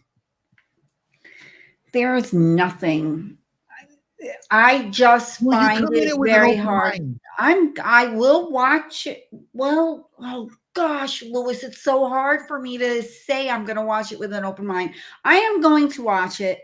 I am going to try to be open-minded about it, but it's very difficult to do, and it's very telling because they did reach out to Nancy Grace, and kudos to Nancy Grace. She was like, yeah, I'll do it, but I want to ask my questions. And she was shot down. Why? If you don't have anything to hide, why won't you answer any question that's put to you? Why not? Paige, with the first super chat here, Paige, you don't have to do that. You're part of the team, but I appreciate you. That's amazing. First super chat of the day by Paige Vaughn. Thank you so much, Paige. Hopefully we can meet each other. And I'm jealous of you and Jules hanging out. And stuff. Jules is only mine, and to Jules, Paige is only mine. I don't share my friends, man. I'm just kidding. Too bad. We had Pop Rock daiquiris. Yeah, lucky. Oh man, I could eat some. You know what I could eat right now? Some vegan tacos from my man Jody Joe. But that one's for you right here, Paige. Sorry, Jules. Paige got a super chat for you. Let's see the hearts for Paige for the super chat. Yes, Paige, when Rob comes on, he'll tell you, he will answer Read it that out loud though question. for people that are. This is Oh, the super chat. Yeah. Jules, can you ask about the bond details? Was it full cash bond posted or a certain percentage posted? If memory serves me correctly, and Rob will have to verify it when he comes on, it was full. It was a full cash bond. And they, Leonard Padilla and Rob had the means to do this, and they did it. And They'll tell you. He'll tell you why. We're gonna ask him. Leonard Padilla, I wish there was a way he could be here as well. He now resides in Spain. He's no longer residing in the United States. He has had some health issues over the years, but he was quite the character. I didn't like him. I didn't like Rob either. Mm-hmm. And I made it known. But then like I said, I'm backtracking. I had a conversation with Leonard Padilla, and he is not at all, when you sit down and actually have a conversation with the man, he was not at all the way he was portrayed on TV. Not at all. Rob, yes, he was. He did not change the way you saw him on TV, like the videos of him escorting her, into Jose Baez's office and, into her home and all. That's the real Rob. By the way, he's aim the mic towards serious your knob. all the time. By the way, but Leonard tries to lighten up, and he's goofy and stuff. But when it comes to business, he was serious. And when I had that conversation with him, and he said, "You'll understand when this is all over. You'll understand." Can you hear me? And I did understand. Could you hear me? You're muted. I'm not. Louis, you're muted. Am I muted? You're muted. You. Could you guys hear Louis? Yes or no? Tell me in the comments. I'm not muted. Nobody can hear you. Louis muted.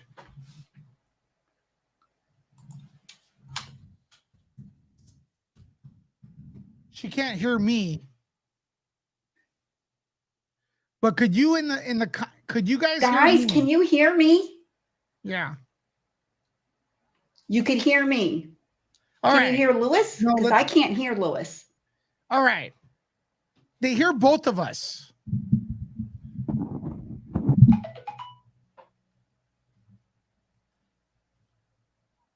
Check your headphone connection. Check your headphone connection. I don't know what happened. Check your headphone. They could hear both of us. I have Louis muted. How did I mute Louis? Call me. Here, I'll call Julie right now. Should I call her? I unplugged it. Speak. Hello. I still can't hear you. Okay, let me try to call Julie right now. Live on the stream. Let me see. Emma, what do you mean my Bluetooth is... Yo. What's going on? Okay, so here's the deal. They could hear both of us, apparently. Okay, but you cannot hear me. I can't hear you. Can you hear me? So this is what I want you to do. Okay. Make sure you plug your headphones in back of the mic correctly. Why is it not connected? I unconnected it because I thought. No, now put it in your ear hole. The mic, the headphone. Could you hear me now? I can't hear you. You can't hear me. All right. Now, reset your computer. Come back in. Do the what? Reset your computer and then come back in. Okay. All right. Bye, everybody. Oh my gosh. I hope okay. It works. Yeah. If not, we'll have her on the speaker. All right. There we go. There I am, live with 270 people in the house. I'm scared. Super sticker by Pat. What is up? Hearts for Pat.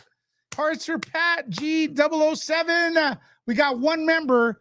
We got Paige hooking up the super chat. And Pat right now, we are, let me see, $70. Wait, where are we? Where are we? $60 away from our donations goal today. If you guys want to kick in, if you can kick in, that'd be great. If not, that's okay. You were tuning in. We're 60 away from our donation goal. So we could do it. Remember, I want to do this full time for you all. So let's get that rolling. We got the hearts in there with the super sticker. We're waiting for Rob to come in, Rob Dick. And let's hear from him. So people can hear me, but they cannot hear. I cannot hear. Well, Julie can't hear me. And I don't know what the heck that would mean. What could that mean? We're here catching you up with the Casey Anthony case. There's a documentary going to hit Peacock and stuff like that. So we're catching you up. Let's see what questions. Oh, said headphones could ruin your connection. Interesting. Rob's supposed to be here at 4. Supposed to be here at 4. So we asked Julie to reset her computer. So that's another thing, man. For Christmas, I would love to get one Patreon. Today would be a goal. Get one Patreon in here. It would be amazing.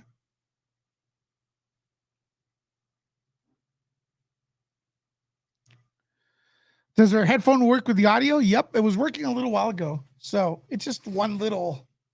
I did notice her headphone was facing the other way. By the way, I love your avatar. All right, here we go. Let's take another poll. Julie's in the back room. Will her headphones work?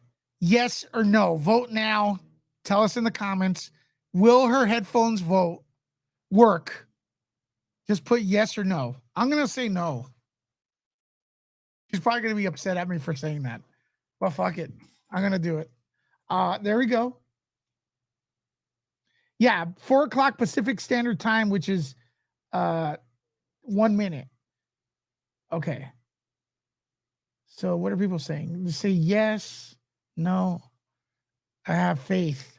Zayden says yes. Okay, here we go. We're going to have Julie in here. You ready to go? Thumbs up, Julie. Could you hear me? She says she could hear me. Okay, here we go. Positive thinking. Use the force. Welcome, Julie, to the show. Can you hear me? Yes. Can you hear me? I know what happened. Don't touch any of the cables. No, I know what happened. Okay. I didn't know that there was this. I didn't know that there was a the mute button. And I was Are those playing. the headphones you got that the community got you? Yes, thank you very much. The mic and the yes, this was from the community and oh crap. No, stop moving. It's the camera. It's the camera. No, It looks fine. There you go. Is that the new camera? Yes, sir. But I'm still learning, and a special shout out to my buddy and cohort Brandon Torres. Right. He helps me a lot. Michael, nothing has helped me. It's moving. Because I don't know what I'm doing. Well, look, I'm new to this, Lewis.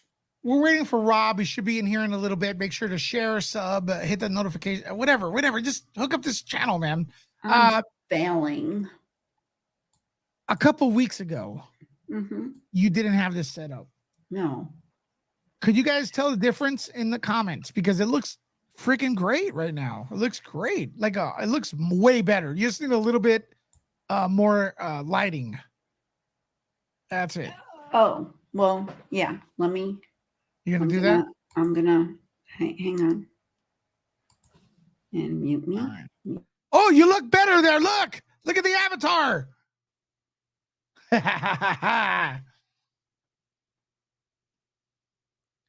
Yeah, the lighting, it looks way better, right? Guys, thanks to the community for stepping up for that. A little better, yeah, Michael, I agree. A little better lighting. There's always stuff to work on. Same here.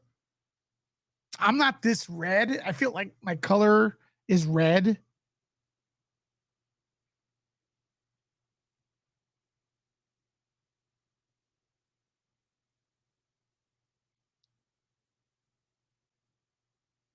Yeah, the color's a little red.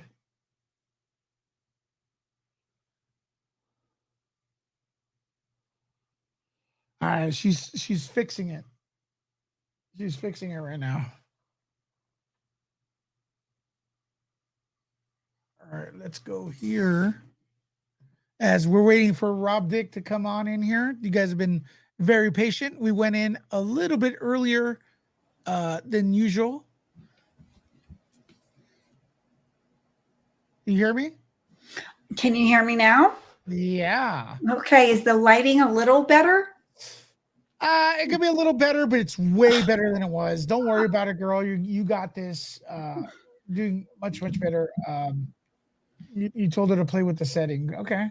Well, Sounds good. who? Oh, that's your brother, isn't it? I mean, your son? Yeah. Which son? I have three. Michael San Juan. That's my son. Brian right. San Juan is also. I just got a message saying that my baby is in the chat too. So I don't know if he is or if he isn't. But according to my middle son, my baby's in the chat. Excellent. All right. So we didn't even get to the end of this trial. Is there anything leading up to the ending that stood out to you as you're watching it back in 2008? You're stuck to the TV? Is the rest of America stuck to the TV? Was this a daily thing? Well, listen, for me, it was, but yeah. I wasn't the only one. My God rest her soul, my neighbor Dorothy at the time was stuck to it as well. There wasn't, my friends back in Georgia, because like I said, originally I had lived in Georgia, and my son is, come on, Julie, get it together. Brian, go to your room. So when I started all of this, I was in Georgia. So, but by the time the trial came about, I was here in Florida. And the trial was moved to Pinellas County. And yeah, guys, I admit it. I went and stood online. I did. I only got maybe 4 or 5 times I got in. You got in the jury. Not the jury. In the court. Yeah, and yeah, to sit as a spectator. And of course my my family thought I was a little wacko. They were right. Yeah. But not about this. But they thought, like I was obsessed with, O.J. Simpson. I was obsessed with, oh gosh, the little girl. It'll come to me. You guys, I know if I throw it out there, she was the little child. Oh, that we'll never find who it is. Right, that one. Patsy. Her mom's name was Patsy, and they thought she did her in. The little girl on Christmas Eve that was unalived. I can't believe that I can't remember her name because I followed that case like crazy. Anyway, so yeah. And, they couldn't believe that, I drove down to Florida on 2 occasions to search for this little. Thank you. Thank you, Aileen. John Benet Ramsey. Thank you so much. And so, yeah, I did go to the trial. She did not testify in her own behalf. And I wish she would have, because I think if she would have, she would have been found guilty. Make sure it's not Rob right there. And that's what I'm checking to make sure it's not Rob. Not Rob. And so I do believe that had she testified, then for sure they would have stomped all over her and ripped her to shreds. But they did a terrible injustice. They tried to make George look bad, and I was the day I was in there was when this woman testified. Look, everything that was going on, the man was having issues. He Another woman, got close with him, a little something something, and Jose Baez found out about it and called her in to court, and basically trying to discredit George's character because he had a little something something going on the side uh, during the time uh, from the time his granddaughter was missing to the time of the trial. And it was, a looky-loo. They had these tents set up and, come donate, your time and hand out flyers. And that's how she met George and, cozied up. But it doesn't make him guilty at all. What it made him was needy because Cindy was being so rigid and wouldn't see anything beyond. She lost a granddaughter. She was not going to lose her daughter. She was bound and determined. I truly believe deep in my heart that Cindy, in my opinion, Cindy would have done anything to make sure her daughter did not go to jail for the rest of her life. And if that included lying, this is my opinion. And from what I saw when that woman was on the stand, yeah. And yes, in the chat, Jose Baez did do his job. He did do his job. I can't take that away from the man. He's a good lawyer, and he knew how to cause havoc and distraction. And the one thing that went really bad for the prosecution was during closing statements, if anyone watched, Jose Baez was talking to the jury,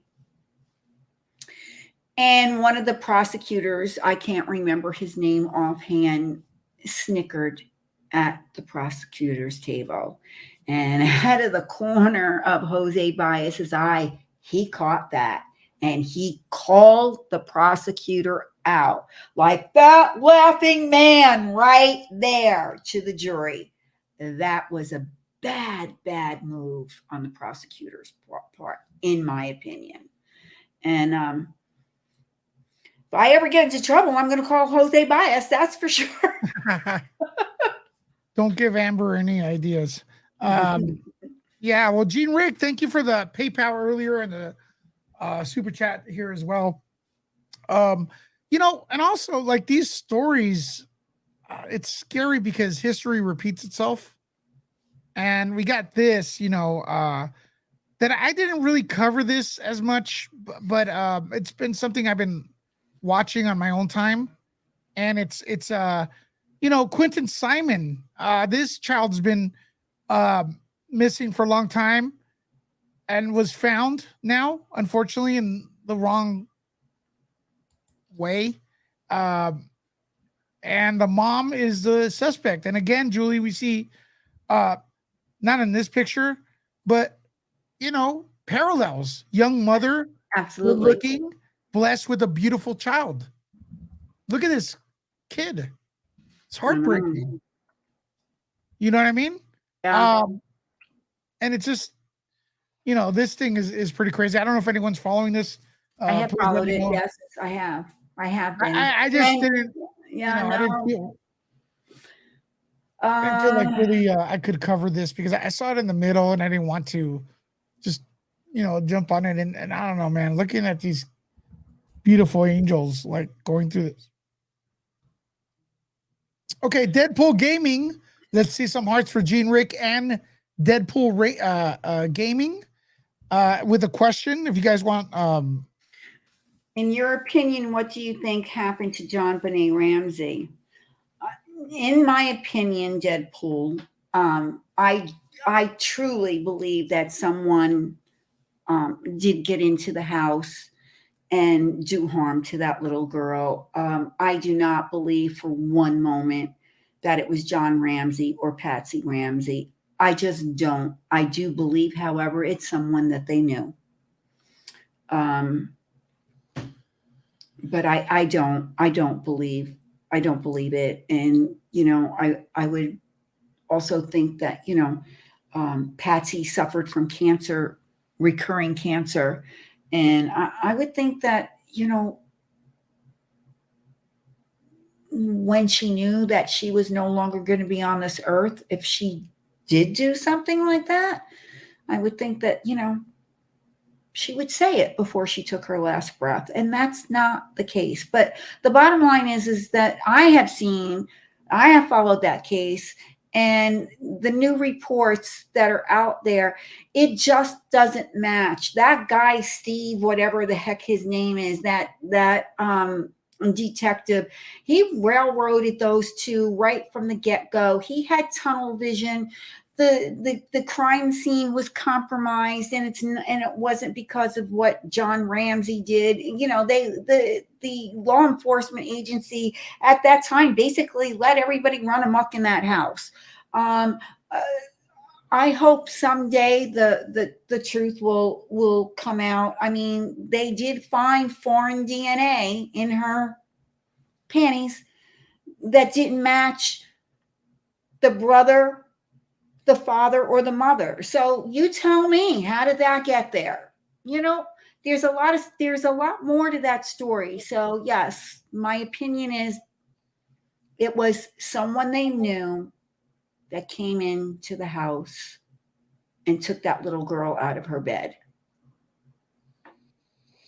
well, there's some reports that police have launched a new investigation. I haven't really read up on it, but on John Benet, I remember this. I was disgusted from the get go. Maybe I shouldn't be with the way they dressed this 6-year-old up. Yes, that was, What is I that? agree. I don't know.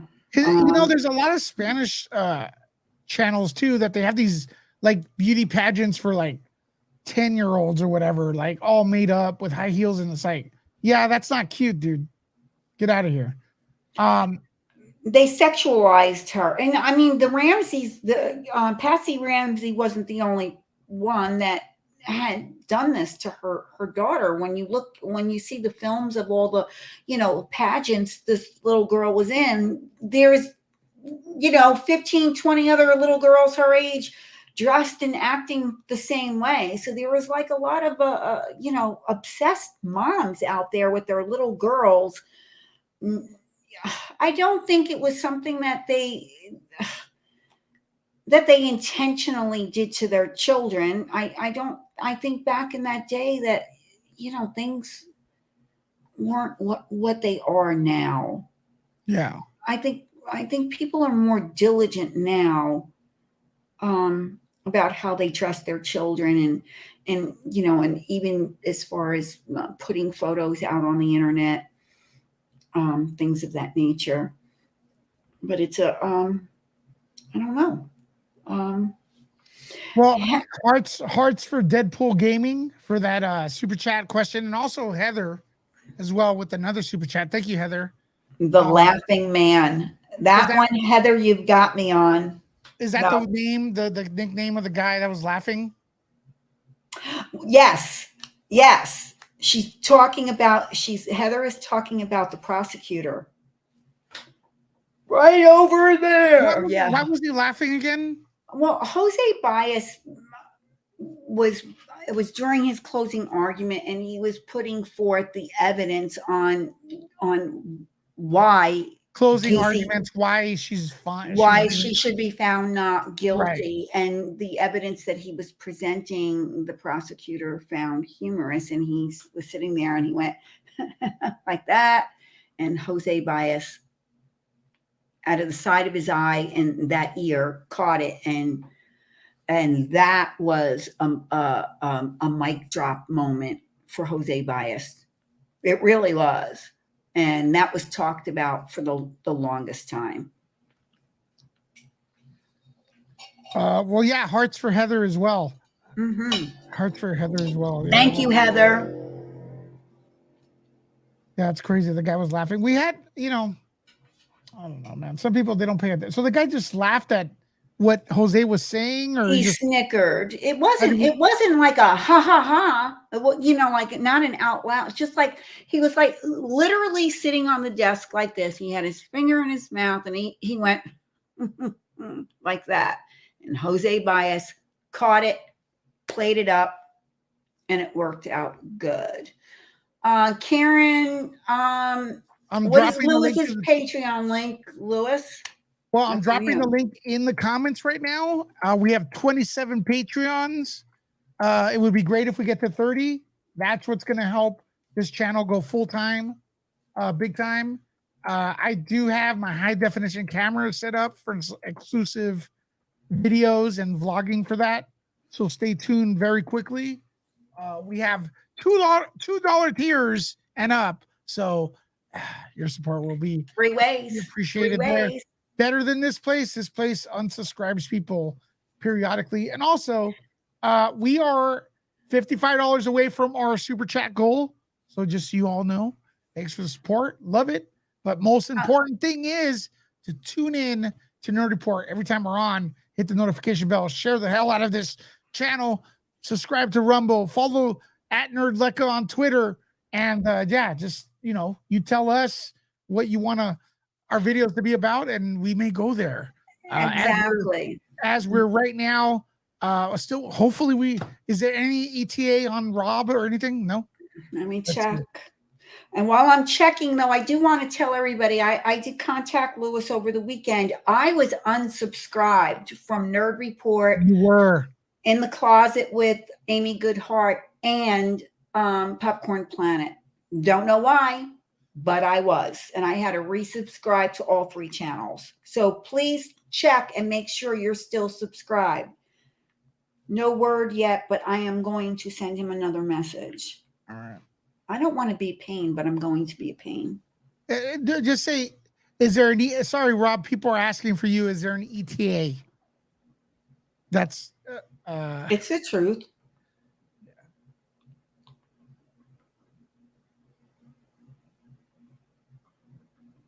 And also, I think we've done a very good recount of the story.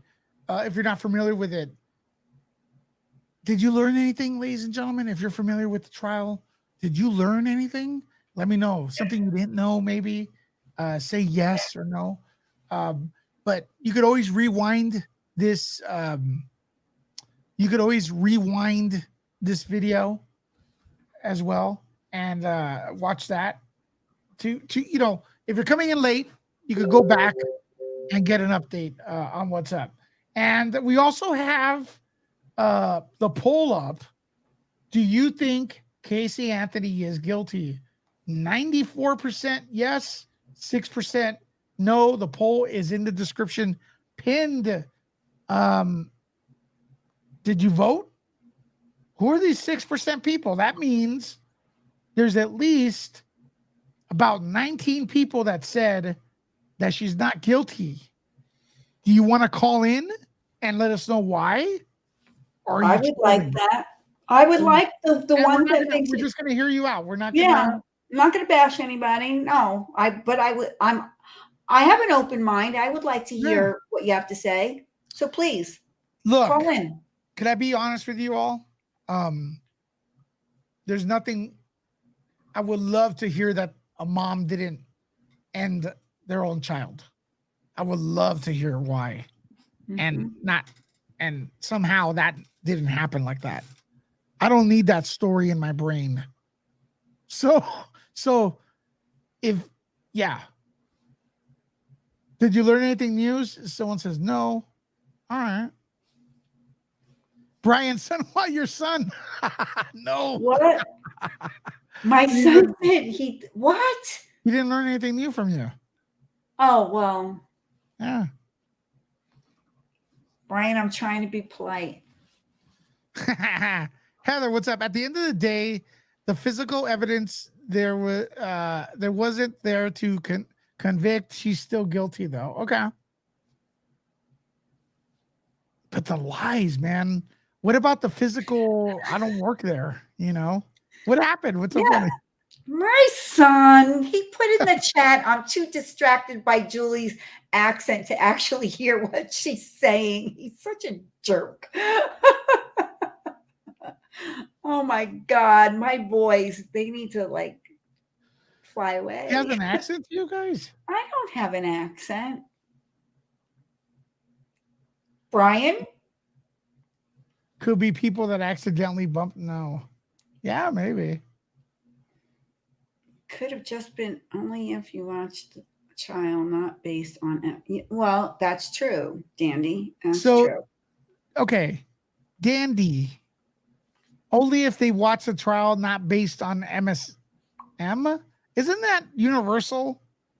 And they're the ones that have. What happened? Rob will be here. All right. And give him 5 minutes. He's just getting out of court. All right. Get your questions in there, ladies and gentlemen. Rob is going to be here. So we got some crazy shit gonna hit, man. I'm telling you right now. You didn't put the call-in line, did you? You didn't drop that, I hope. No, I didn't drop it. You gave it to him, the private one, right? No, I'm talking about now when we said call in if you thought. No. Yeah. Because no one said they could make a case for her.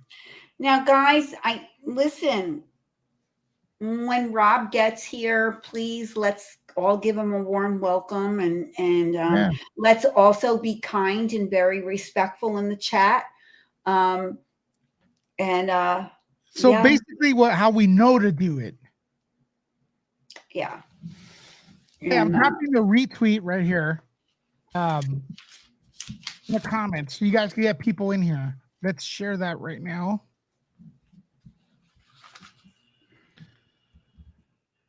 All right, guys, do me a favor. Retweet this. Get the word out. There's only 8 retweets. We have Rob coming on in here.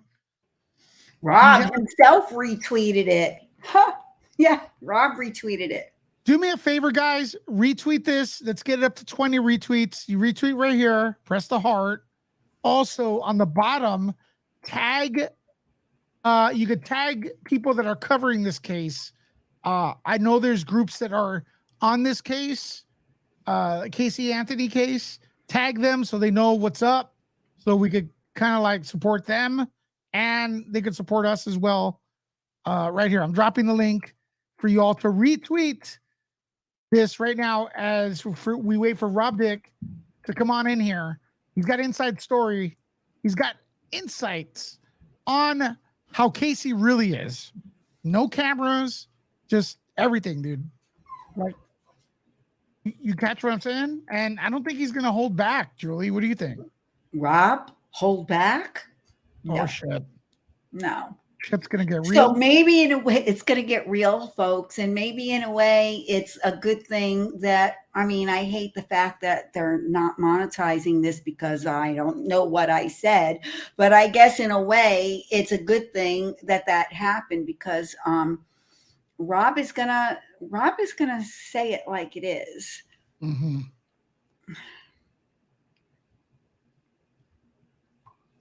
And I'm 100% sure that oh gosh. What happened? He can't find the link.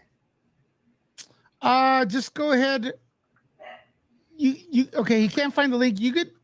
Is he going to be on the phone? Can you email it to him, please? My email did not go through to him. Okay. Thank you. He could also go on the phone. 1 second. I'll do it to him. No big deal. Tell him it's coming in via email right now as Julie's entertaining you. I'm entertaining Rob.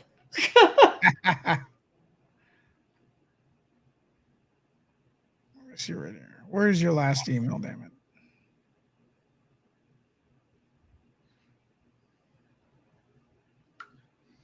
When you want Oh, here it is. So while Lewis is getting that, sending the link to Rob, listen, guys, if you have any questions for Rob, I have a slew right here that I think is going to pretty much cover everything. But if you have any additional questions, feel free to super chat them or put them in the chat, and maybe Brandon and Paige can keep an eye out for. Make sure you put a question mark though in front of the question, so we know you have we know to ask the questions. Now, we're not going to answer those questions, ask Rob those questions though, until the end of the interview. This way we can get some more important things done, and then your questions can be addressed at the end,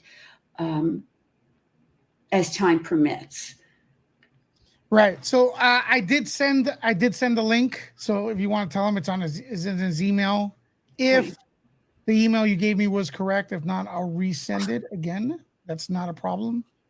As we do, we're getting ready to have Rob in here. Yeah, I don't want to say it out loud. I will put it here. I will send this to you privately.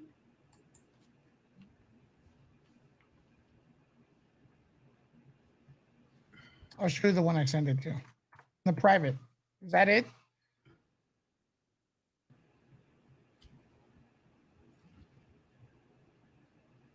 I put it in the private Yes, chat. yes. That's it. All That's right. it. We're waiting there. We're waiting for him and stuff like that. You guys have been very generous. You guys have been retweeting and stuff like that. So I really, really appreciate it. Rob's taking time out of his busy schedule. And the man is very busy. Yeah, he's a bounty hunter now. Busy. I want to ask about the bounty hunter venture. Actually, I'm really curious about that. Well, he's not just the bounty. He's not just a bounty hunter, but he's still doing. He's doing a lot. He's doing a lot. He teaches classes. Yeah, we'll let him tell you. How are we doing so far? Did he get in there yet? Nah. Okay. Yeah, he'll be in there. I hope he has. He doesn't need anything special, does he? For no, a phone. No, but I know. Well, I can't get StreamYards on my phone. I could only get it. It has to use his Google app. So ask him what? The Google app, the Google thing on his phone. It should be fine. Well, just ask him if he has any trouble. It's fine. Chrome, he has to use Chrome. That's it. It's on your phone. All right, what else we got here, guys? I'll be reading your questions out. Heather, what mother gets a tattoo that translates to beautiful life while their baby is missing? That is so sad. And imagine this person's loose. You catch what I'm saying? Absolutely. And if they don't care about their own child, imagine someone else's. God forbid. That'd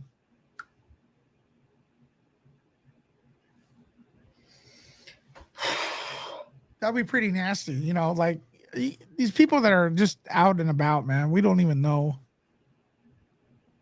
No.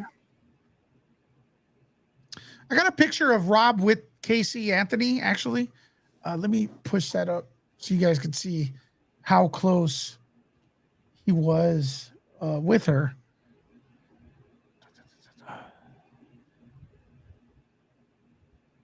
Right there. So there was a picture. Oh, here it is. This picture is kind of small. So there, I don't know if you could see it, Julie. Can you see it? I've seen it before. Yeah. Yeah. There's a nice little interview here too. Yeah. On YouTube. Very good interview. And here he is appearing in Dr. Phil. And stuff. I haven't seen that. Here's another interview with him. I didn't see this one. And then there's one coming up with us here. Mm-hmm. Nerd Report, your favorite. There you go with that. See what else the chat is talking about. Missy Lulu. This is actually for Heather. And the cell phone video of her partaking in a drinking game right after being missing. Psycho, in my opinion. Remember, she said that the babysitter had kidnapped her. You're absolutely correct. It's crazy, dude. Missy Lulu, you're absolutely correct. Yeah. Yeah, and didn't the kid we were talking about a little while ago, his mom was partying too. Oh yeah, with her own mother. Quentin Simon was, yeah, it's like, is this the same person? What the hell is this? It's crazy. You know? The only thing that would have made it crazier, she was partying with Casey. What happened? Believe. No, I'm saying I went because of what you said. Well, she would have been partying with her. It would have been like, what the hell was Anthony doing for a month while her daughter was missing? For me, that's the question. No parent would be okay with their daughter gone for that amount of time. And Dreamscape, that's exactly the whole point. That's the whole point. Well, apparently she may answer that question during the documentary. I guess we'll have to tune in and find. Let me see how the poll's going. 5% of the people think she's not guilty. They may change their mind after they hear what Rob has to say. 15 people think she's not guilty. Over maybe more than that. 15, 16 or 17 people think she's not guilty. Oh, Rob is typing. Uh-oh. I can't get in. I bet that's what it is.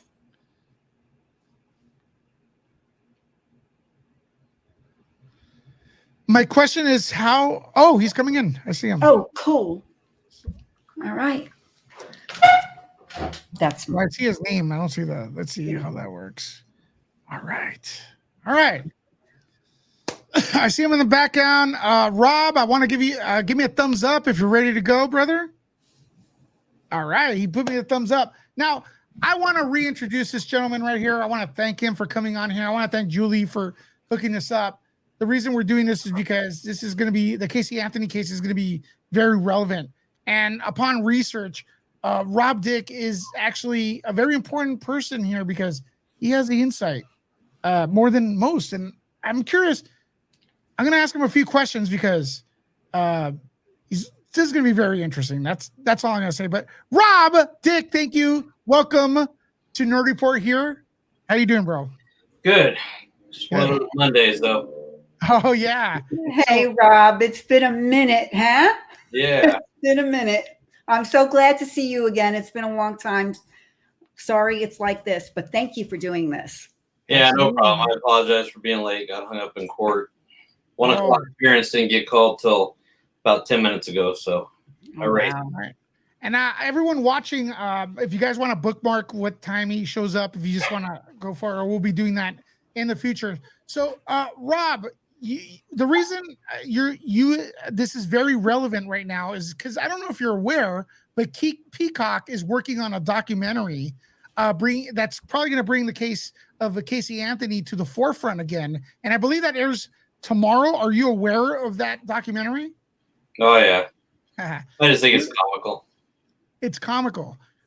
Were you asked to participate in any form? No, I don't think I would have been. Would you have agreed to? Possibly, depending upon what they were, cut out. I mean, I think I've been pretty outspoken. Right. But according to this documentary, it's not scripted. All questions a go, right? So sure it is. Did you watch the trailer? Yeah. Now, you don't have to agree with me, okay? Because, you don't have to agree with me, right? And it's not going to be taken in the wrong way. But Okay, this is not scripted, but there's music behind the trailer. There's editing. There's production. Therefore, giving you an emotion. The director wants you to feel a certain way when Casey is talking, even in the trailer. Do you agree with that? Oh yeah, it's production level. It's All not right. just say a documentary style with no filler. Let's put it that way. All right. Now I'm shocked because I saw you've appeared in a few documentaries, but I feel like you should be on the forefront of most of them. And I'll tell you why. Because when the camera's on, to a certain extent, we're on. We're giving a little bit of an act, even if we try not to, right?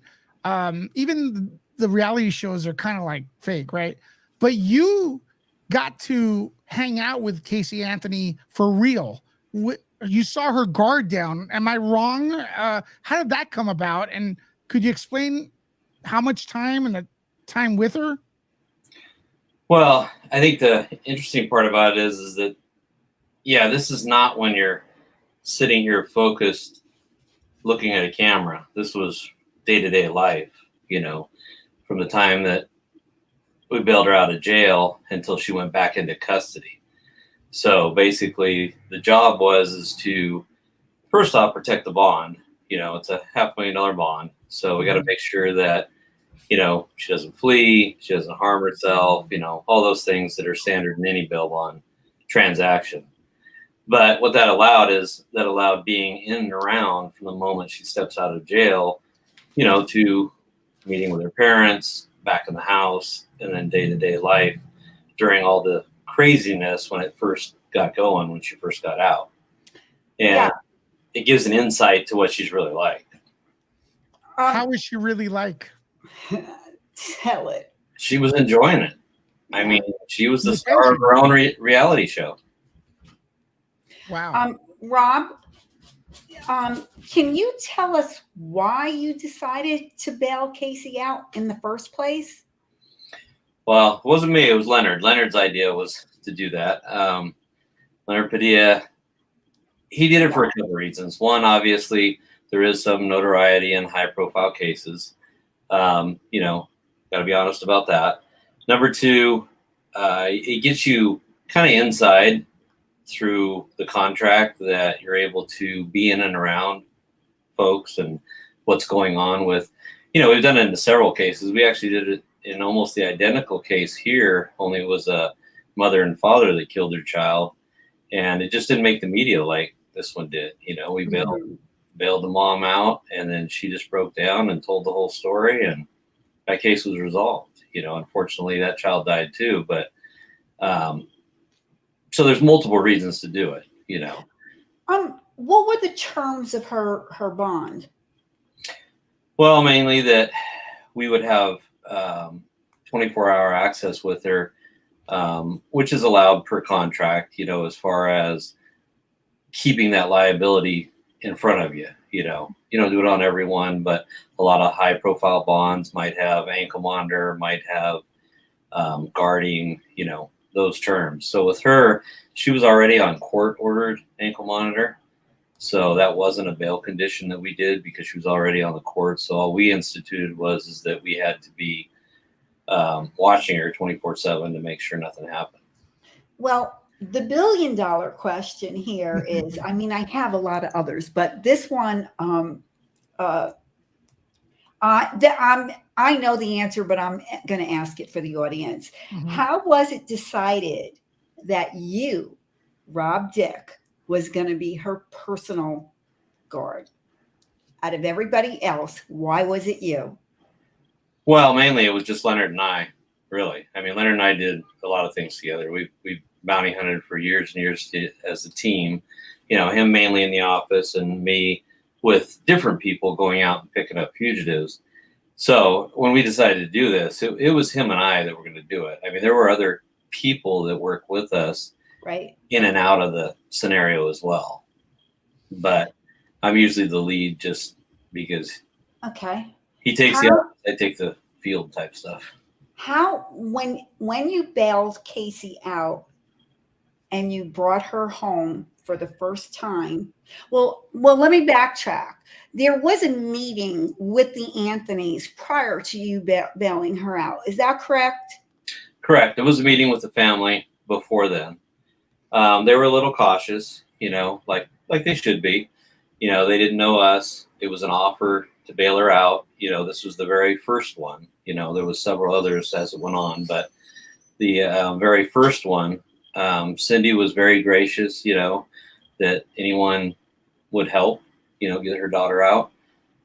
George, I think being an ex-cop, the cop in him was, questioning it a little bit, like why, and what's going to happen and things like that. Lee was very, very suspicious and very, I would say, very protective of his sister. Like really protective. Like if it was going to be any kind of stunts that were going to occur or something that wasn't above board other than just getting her out, he didn't want anything to do with it. He was very protective.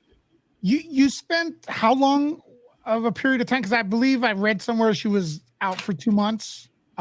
No, it wasn't that long. Okay. It was in the beginning craziness. It was before she was rearrested. At the time, it was getting pretty out of control. Right. If I remember correctly, I didn't review any of the notes because I ran straight from court for this. But off the top of my head, I believe it was just the first 8 days. It was the original 8 days when she got out, and it was really crazy at that point. She hadn't been charged with the more aggressive charges. It was just basically lying to law enforcement at that time. And as it got worse, we were kind of looking for a way to get out of it. And it kind of all worked out that she was rearrested on the additional charges for the theft. And when that happened, additional crime is a term where you can surrender the bond and get yourself out of it. Because, our point originally in getting her out and Leonard's main goal is that she had said, as long as she was out of custody, she would show where her daughter is, help find her daughter, give the clues. So basically his thing was put up or shut up. And when we knew that didn't happen in the first couple of days and the events unfolded, at that point, there was no need in even having her out as far as we were concerned. And Julie, I want you to get to your question, but before we do that, Rob, and all the moderators in here, because I feel like this video is probably going to hit a few thousand people. This isn't really that small of a channel. So I want you to, if you want, like, could you share your social media accounts and everything, how people get a hold of you? Because you touched upon that. Probably people don't know you're also a bounty hunter and you were in court today. And I think if we could support you in any way for you coming on for your time, it'd be great. Unlike Casey, you're not charging $200,000 for pictures.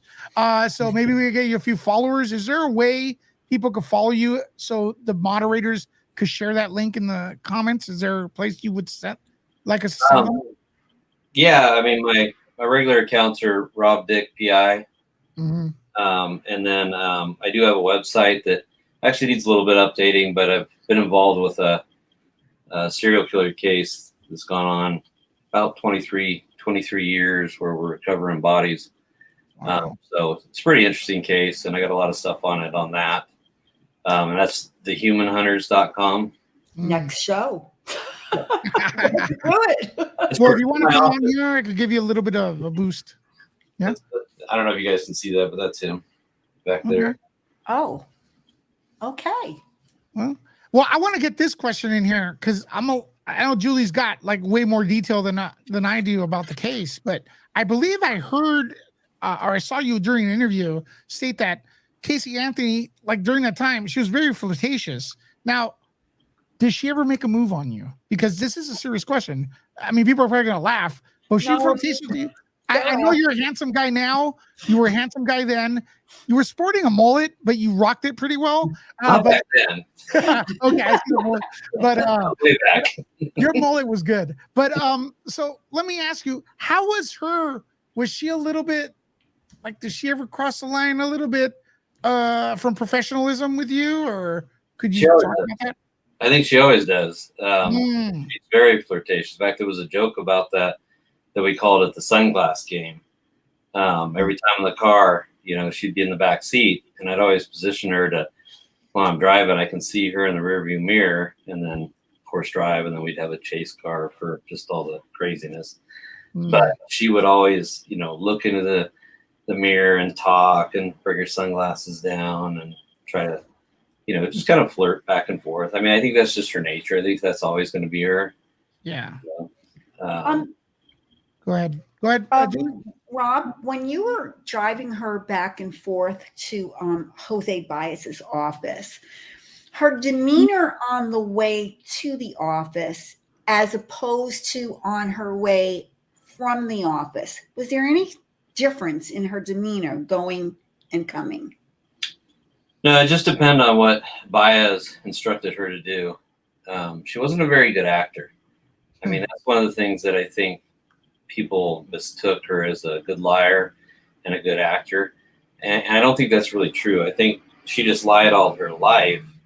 So she had a grab bag of lies to refer to. It wasn't like she was quick to the punch or quick to coming up with something. Because, there was one occasion where, like any other day, she's just happy-go-lucky. We're going to the office.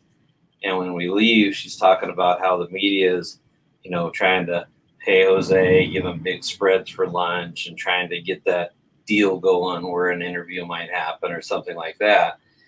And, she made a comment that she was so full. They had wings today. And I think she said she felt like she ate 27 wings or something. And she was just stuffed and on and on. And then later, Baez is continually hounding her to act like a grieving mother. Person of a grieving mother, don't be happy-go-lucky like you are. And when he's telling her that, the very next morning, she tells me, "Oh man, my stomach hurts. I don't feel good." And I said, "What's the matter?" And she goes, "I haven't eaten for like a week." And I'm thinking, you don't even remember? You just said you ate 27 chicken wings yesterday. I mean, she's not a good actor like that, especially being told to do something. I think the lies flowed because she lived that lie. It's not something that you're having to think of spur of the minute. Would she pass a lie detector test? Because I have a theory that she's so out there that she believes her lies. Yeah, I believe she believes her lies. Would she pass a lie detector test? I would say, yeah. Mm-hmm. I mean, I know a lot of lie detector professionals are going to say that they, you can't control heart rate and body temperature and things like that. But I think when you believe your lie, you can stand by it. And It's hard to trick someone who has a base of a lie. Again, she's not just coming up with it spur of the minute. It's always been there. I mean, for example, taking law enforcement all the way to Universal. See, that lie was always there. It was always there. And then when she got to the very wall in the hallway where she couldn't go any farther with that lie, that's crazy. He froze. I don't work here, So she's not good on the spot. Well, I got a two-parter real quick, Julian. I want you to continue because you got some great questions. That's because I know the man. Julie's first interview, she's doing excellent. Better than me, so I better watch out. Better step up my game. Two-part question. Do you agree with the verdict? That's a tough one. Mm-hmm. I wasn't in the trial or in the courtroom, and I understand that in the court process, we see probably a lot more than what they saw. So, if you take a person and supposedly the jury, didn't have a lot of knowledge of the case, didn't follow the case, they went through the whole process of picking a jury. And we have to understand that what we saw in the news and saw playing out live wasn't what they saw. So not knowing what exactly they saw, maybe in a smaller box, I don't know. I mean, you do have to agree, beyond a reasonable doubt. And if there's doubt, which, just what we saw on TV on the video part of the trial, defense was throwing a lot of doubt into the case. And well, let me rephrase it a little bit. Same first question. Now you froze. Oh, I froze. Am I good? Do you guys hear me? No, you're good on my end. Yeah. from what you know, do you disagree in your opinion with guilt or not? Oh yeah, she did it. There's no question. Okay. And then my other question is, because this documentary, which I'm gonna delete Peacock as soon as like I see any hint of being like manipulative. Plus I don't watch, it's a terrible app.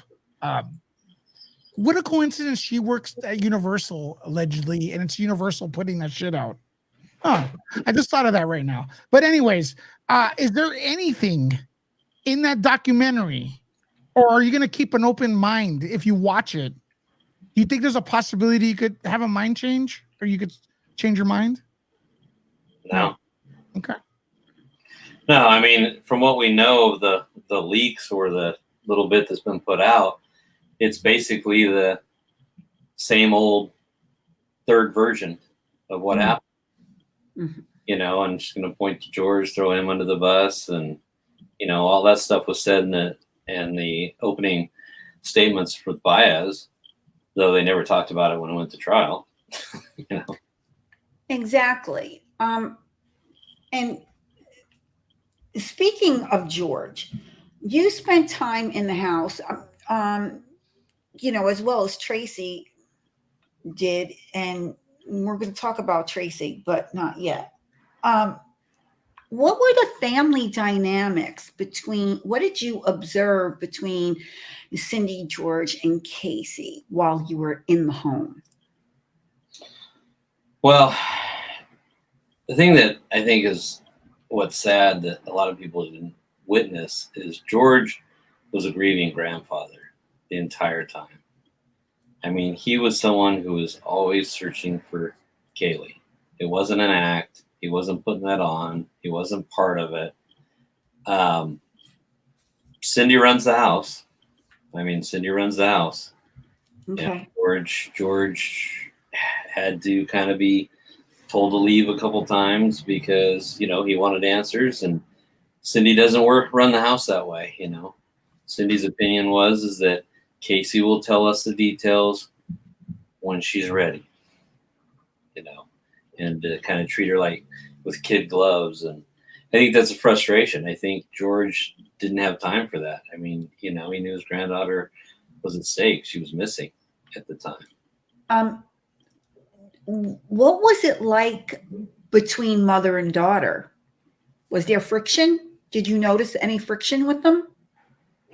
A little bit, but that was kind of surreal because, you know, Cindy never pushed her. You know, not even like a grandmother of, hey, you're my daughter. You know, you're going to tell me what's going on. I mean, nothing. And she was very outspoken about that even before Casey got in the house, was that, you know, she knows her daughter. You can't push her. She'll close up. We'll never get the answers. You know, we have to kind of let her feel comfortable and come out with whatever story is the story. Do you real quick, because I can't emphasize enough how important your I don't want to say your story, because the story that you experienced, because your story to me is always like my story. His story is like, yeah, but maybe it's a lie. But yours, I legitimate know it's what you saw. It's the truth, right?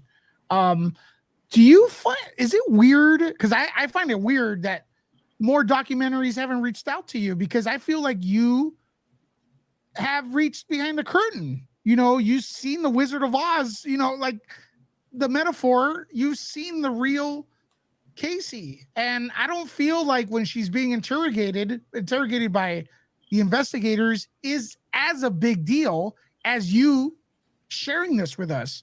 Do you feel they haven't reached out to you, or are they reaching out to you for these documentaries and interviews, and you're just denying them? Or how does that? Because that's kind of weird for me after researching what you did, you know. No. And I remember you on TV as well. No, because I don't think so far, and I don't think this documentary is going to tell the truth, the real version. And they don't want people that aren't going to, you know, preach the same thing, I guess. I mean, you know, I don't think they would want me, especially in that one, because I think some of the biggest frustration I had with the entire case was through the process, I was getting frustrated with the public. I really was. I mean, seeing the news every day and seeing the comments and all the social media stuff and everything.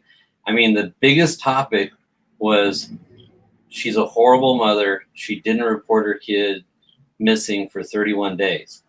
And I was just like to myself going, duh, because she killed her. Mm. Who would? Right. I mean, it's not about being a bad mother. She killed her, bottom line.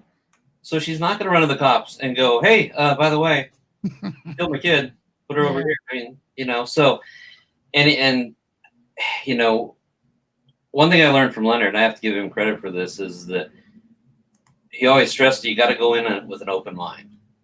You know, when he bailed her out, even though at the point where she had not gotten out of jail yet, so this is talking 31 days that she's missing, 30 days she's in custody, you know, it's just starting to get national push a little bit more. You know, he said, when we do this, we have to be searching for a live Kaylee. You know, his kind of off the cuff theory is that maybe she just wanted to leave the house. She wanted to get out of the controlling family. So he put her with her best friend. And the reason she's acting like this is that she knows she's okay. So she's confident in lying to the police and just going with that version. You know, but the second she got out, it was obvious that was not what happened. And that's when we knew we were in trouble right then. We knew it was okay. And I was so angry at the both of you. I really was. I was so angry. Well, we got death threats even coming out there, you know, and it was funny. I was pissed at Leonard on that because we had death threats that we actually had to report on, that if we stepped off a plane out there, you know, harm would come to us. And then Leonard arranges for the media to be standing there when we get off a plane. I'm thinking, my gun's in my bag, you know, why are we doing this now? You know? Okay. But no, I agree with the process, you know, being in bail and bounty hunting. I understand the process, you know. I don't look at anybody as far as their case because that's not my job at that time, you know. And in the bail system, you know, a person's able to bail out and fight their case. You know, it's up to the prosecutor to prove whether they're guilty or not. So I don't look at that. I mean, law enforcement was pissed we bailed her too because they thought that it was going to break her being in jail. It was never going to break her in jail. She was having a ball in there. Rob, can you address? I'm chuckling here. It's really not funny, folks, but I am chuckling. I'm going to get a chuckle out of Rob on this one. Can you address the helicopter comment? Oh, just how many news helicopters were out there today? I mean, that was the daily thing. She wanted to know how much media was out there, how much was waiting for her, with the helicopters out there. I mean, it got to the point where one time we kind of played a joke on her that we made up something, you know, when she asked that question in the morning. I said, oh, well, there was a shooting across town and I guess all the media's over there. So there's nobody out there.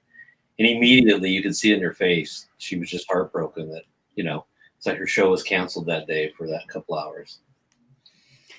Yeah. What was her end game though? Like, did she want to like host a TV show? There was no Instagram or Facebook. Well, there was kind of. I know she has one now, but it was MySpace back then. So she wanted to be viral on MySpace. What do you think the end goal was? The woman that got accused of, you know, ending her child. What is that? Well, there was another case. There was another case that was about 6 months before hers in Orlando. It was last name was Duckett. Oh, the child went missing. That little boy. Yeah. Yeah. Josh was around quite a bit, the father, because him and George were actually kind of bonding and going out, you know, searching for kind of both at that time. You know, he was still missing. You know, she studied that. And Melinda, you know, was a victim.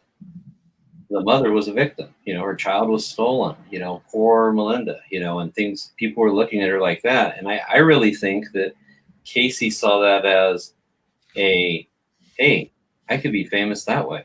You know, guys will feel sorry for me.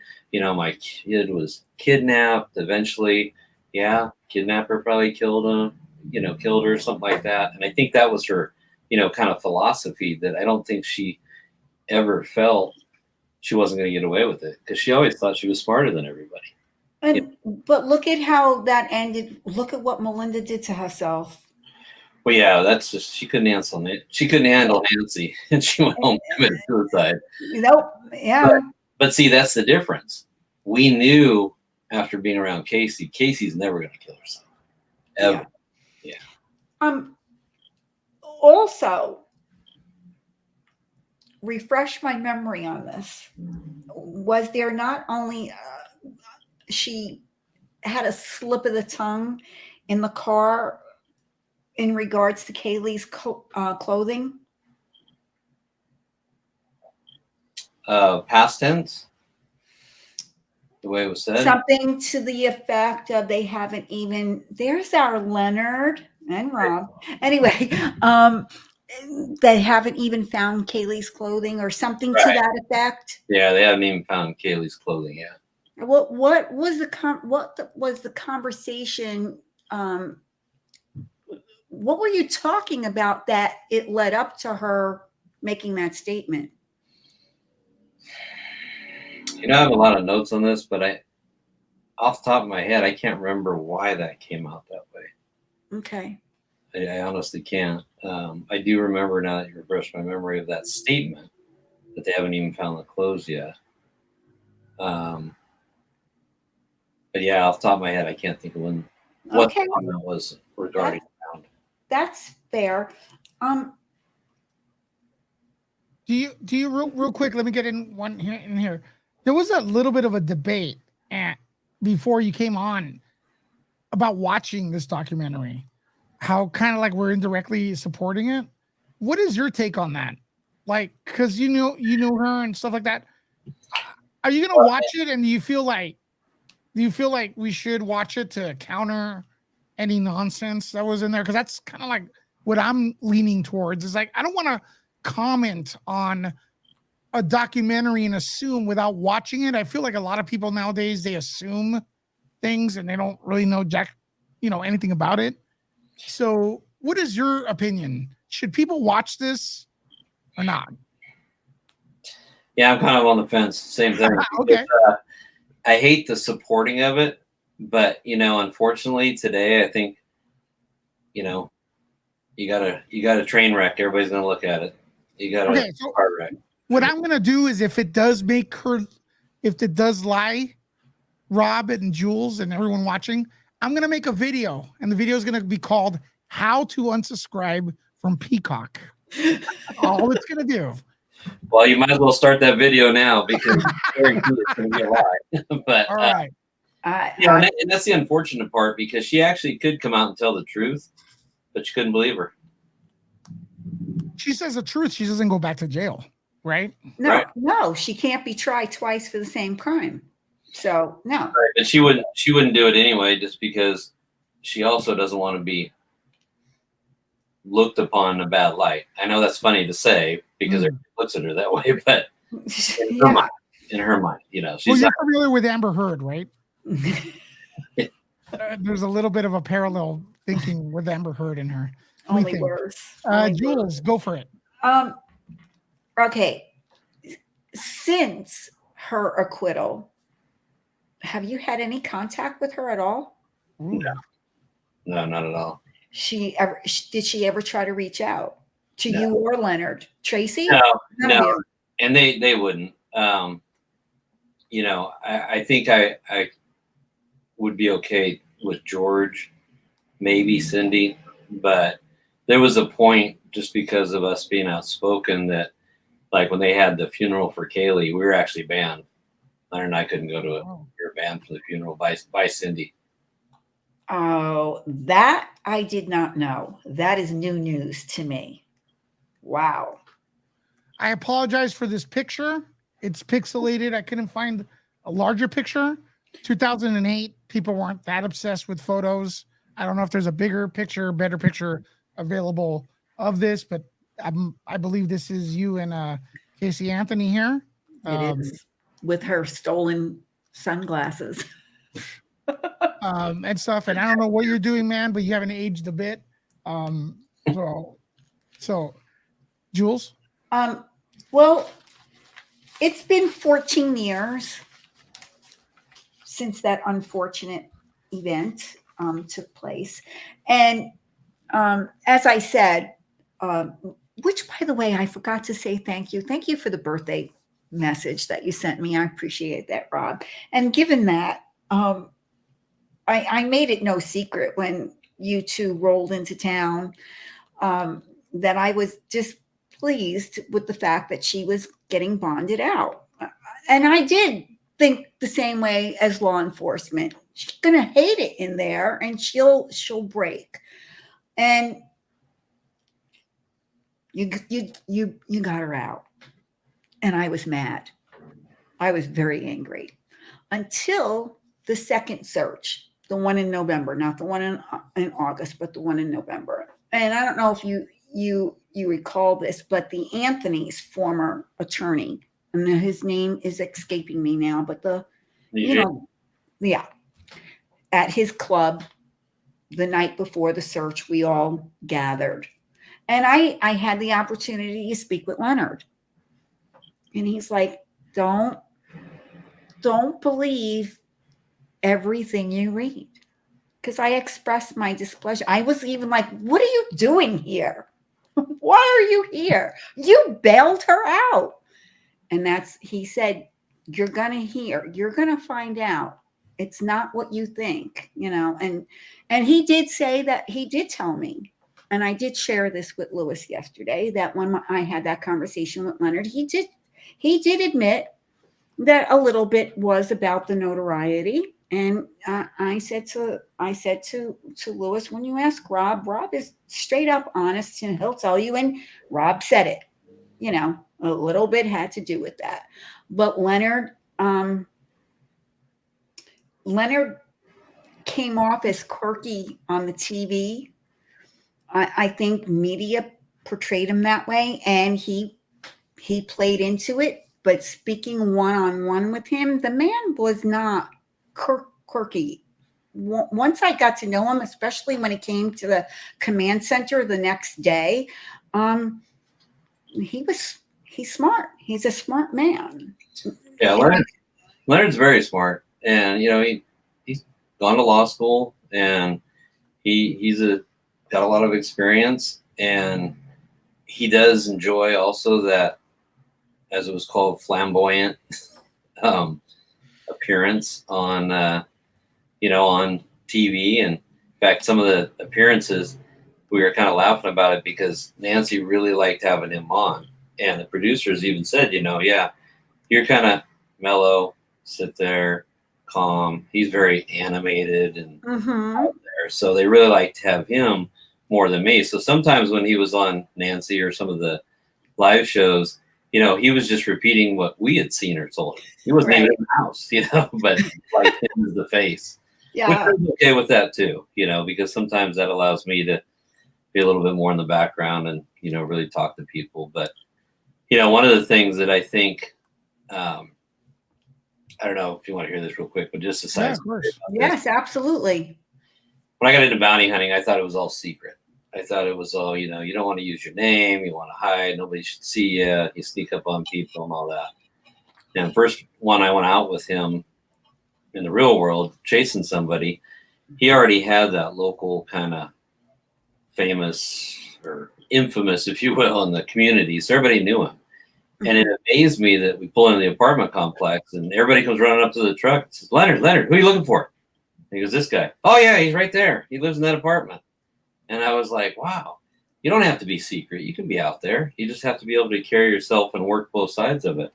And I think bringing that into this case assisted us in helping to get stuff out there, because it was amazing. I mean, actually one of the FBI guys nicknamed us the octopus, because he goes, every time we turn around, you've got an arm in something, like they're following up a lead.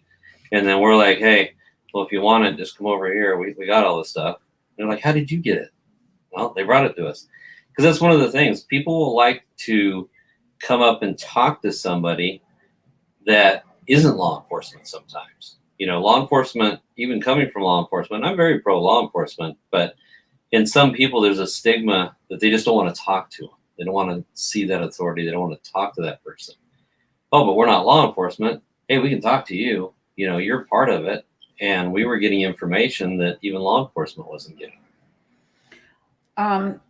That's an interesting side of that I never thought of. That's Well, and it's also going to be a fine line though too, because you have to be careful. Law enforcement can't enter into like a partnership with that, because that could be an actor of law enforcement if you're inside and working for them, so that can actually screw up a case. So it's kind of a fine line. It's more like, hey, we're just here doing our job, and hey, I got no problem telling you something that we overheard or something that was brought to us. so there's no like no confidentiality thing that, like, if you take on a client or something, you can. Well, between attorney client, so Baez has confidentiality. Right. In fact, when our meeting with Baez in the beginning, Leonard, being smart, actually gave Baez a way out. He said, hey, here's my idea. We were all sitting in the room, said, hire all of us for $1. And that way we can't talk because we're under your umbrella. We're one of your employees and you have confidentiality. And Did Baez take you up on it? Didn't go for it. Wow. So, Rob, we have a few more. We're not clear. How much more time do you have with us? Because I don't want to. Yeah, we don't want I'm to fine now. I apologize for being late. I didn't know. Oh yeah, but we They understand. come in and say hi, bye. No, but we don't want to. We don't know, because I know you're in a busy schedule. Like, out of all the because like we've done some true crime stuff here, and this falls into the same category, and the theories and the assumptions people have are nuts. Like from people got abducted from UFOs to we've heard people don't exist, that the media is creating people. And so what's the craziest thing you've heard about the Casey Anthony story, since you're more on the epicenter of it, that you're just like, you roll your eyes and go, okay, bro, whatever? Well, yeah, I mean, I think the unfortunate part, and you got to think about, I guess, from a defense attorney standpoint, that's kind of being smart, but the fact that they were still promoting these, oh, somebody saw her in an airport 3 states away, somebody saw her over here, somebody saw her there, when he knew she wasn't anywhere. He already knew. He knew the answers. Baez knew the answers from the very beginning. And my question, Rob, do you think she was truthful with Jose? to a point. Really? To a point. I mean, I don't think she gave a story of. I don't believe she gave a story of that put her in a bad light. Other than the fact of, oh, I was scared, But I think he knew she was dead. She was dead. And you think that she admitted to him? Yeah. That I would imagine knew that her daughter was. Okay. I would imagine, like any defense attorney would say to their client, hey, the state's going to try to kill you. You have to tell me the truth for me to save your life.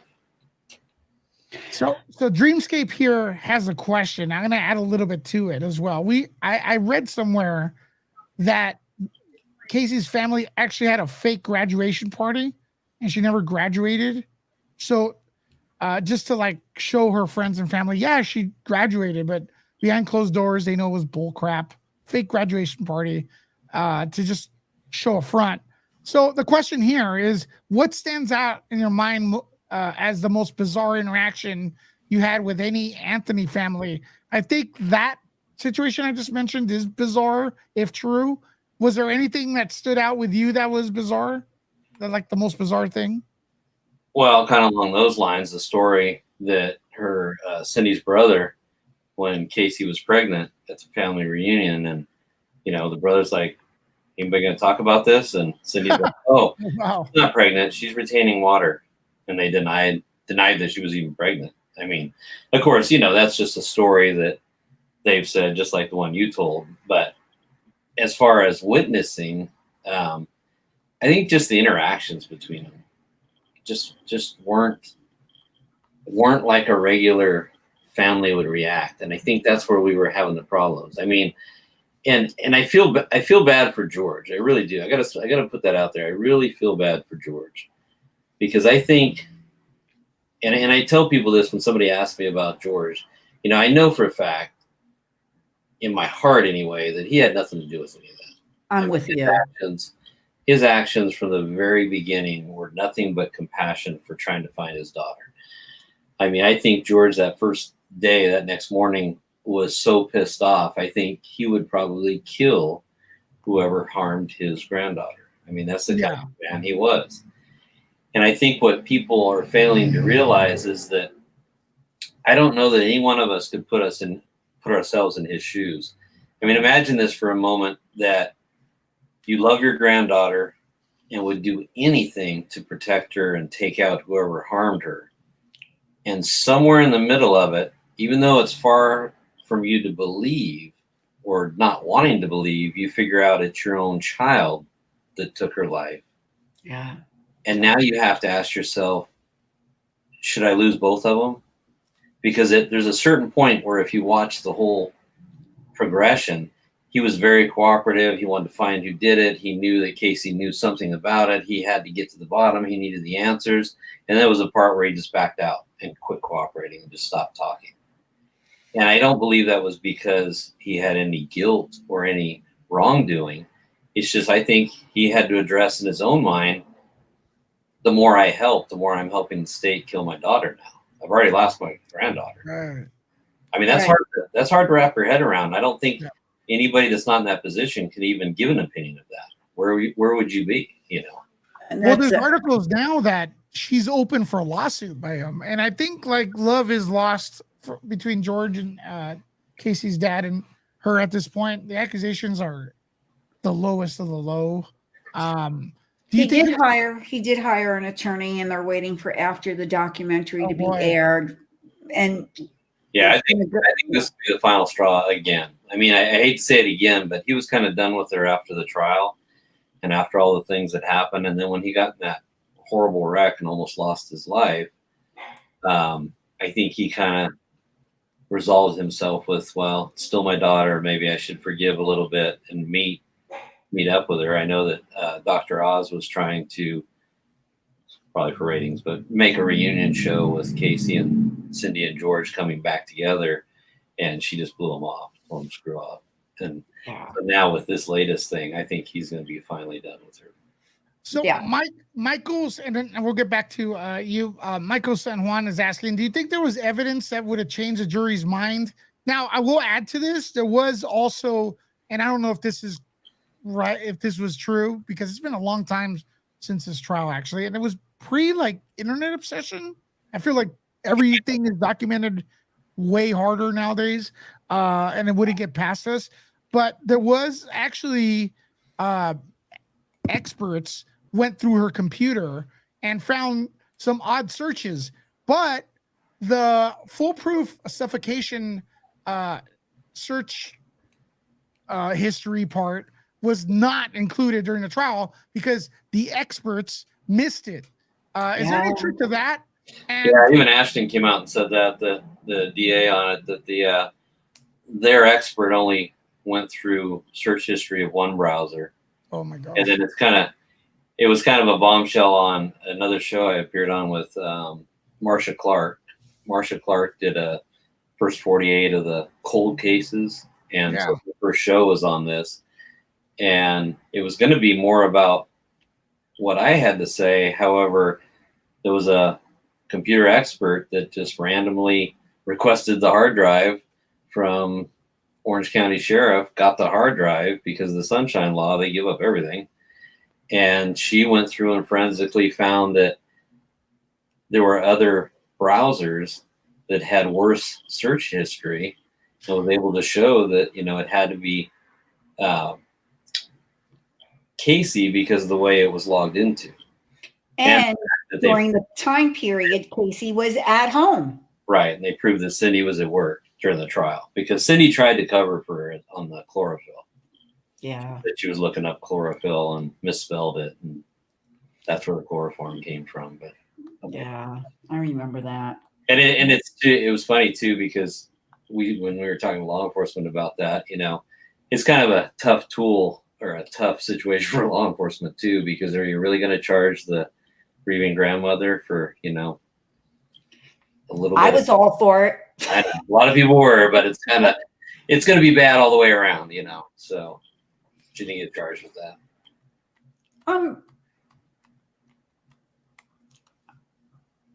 You are going to watch the documentary, right? Look at that smirk. I think I have to, only because I want to be able to, diffuse, just in my own mind at least, see. I already know what she's going to say, and it's going to be a lie. It's probably just going to aggravate me even more. But it's one of those things that I think just being part of it, I kind of have to. Yeah. On Nancy's show, she swears she's not going to watch it, but we all joke. We know Nancy. Yeah. She's going to watch it. Of course she is. Natisha Lance is going to watch it as well. Yeah. I know you have a commitment for after the documentary airs, because you and I had spoke about that. So you do have a prior commitment.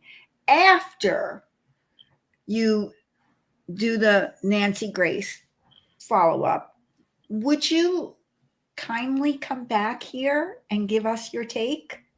Yeah, millions of people are watching right now. You have to say yes, or millions of people are watching.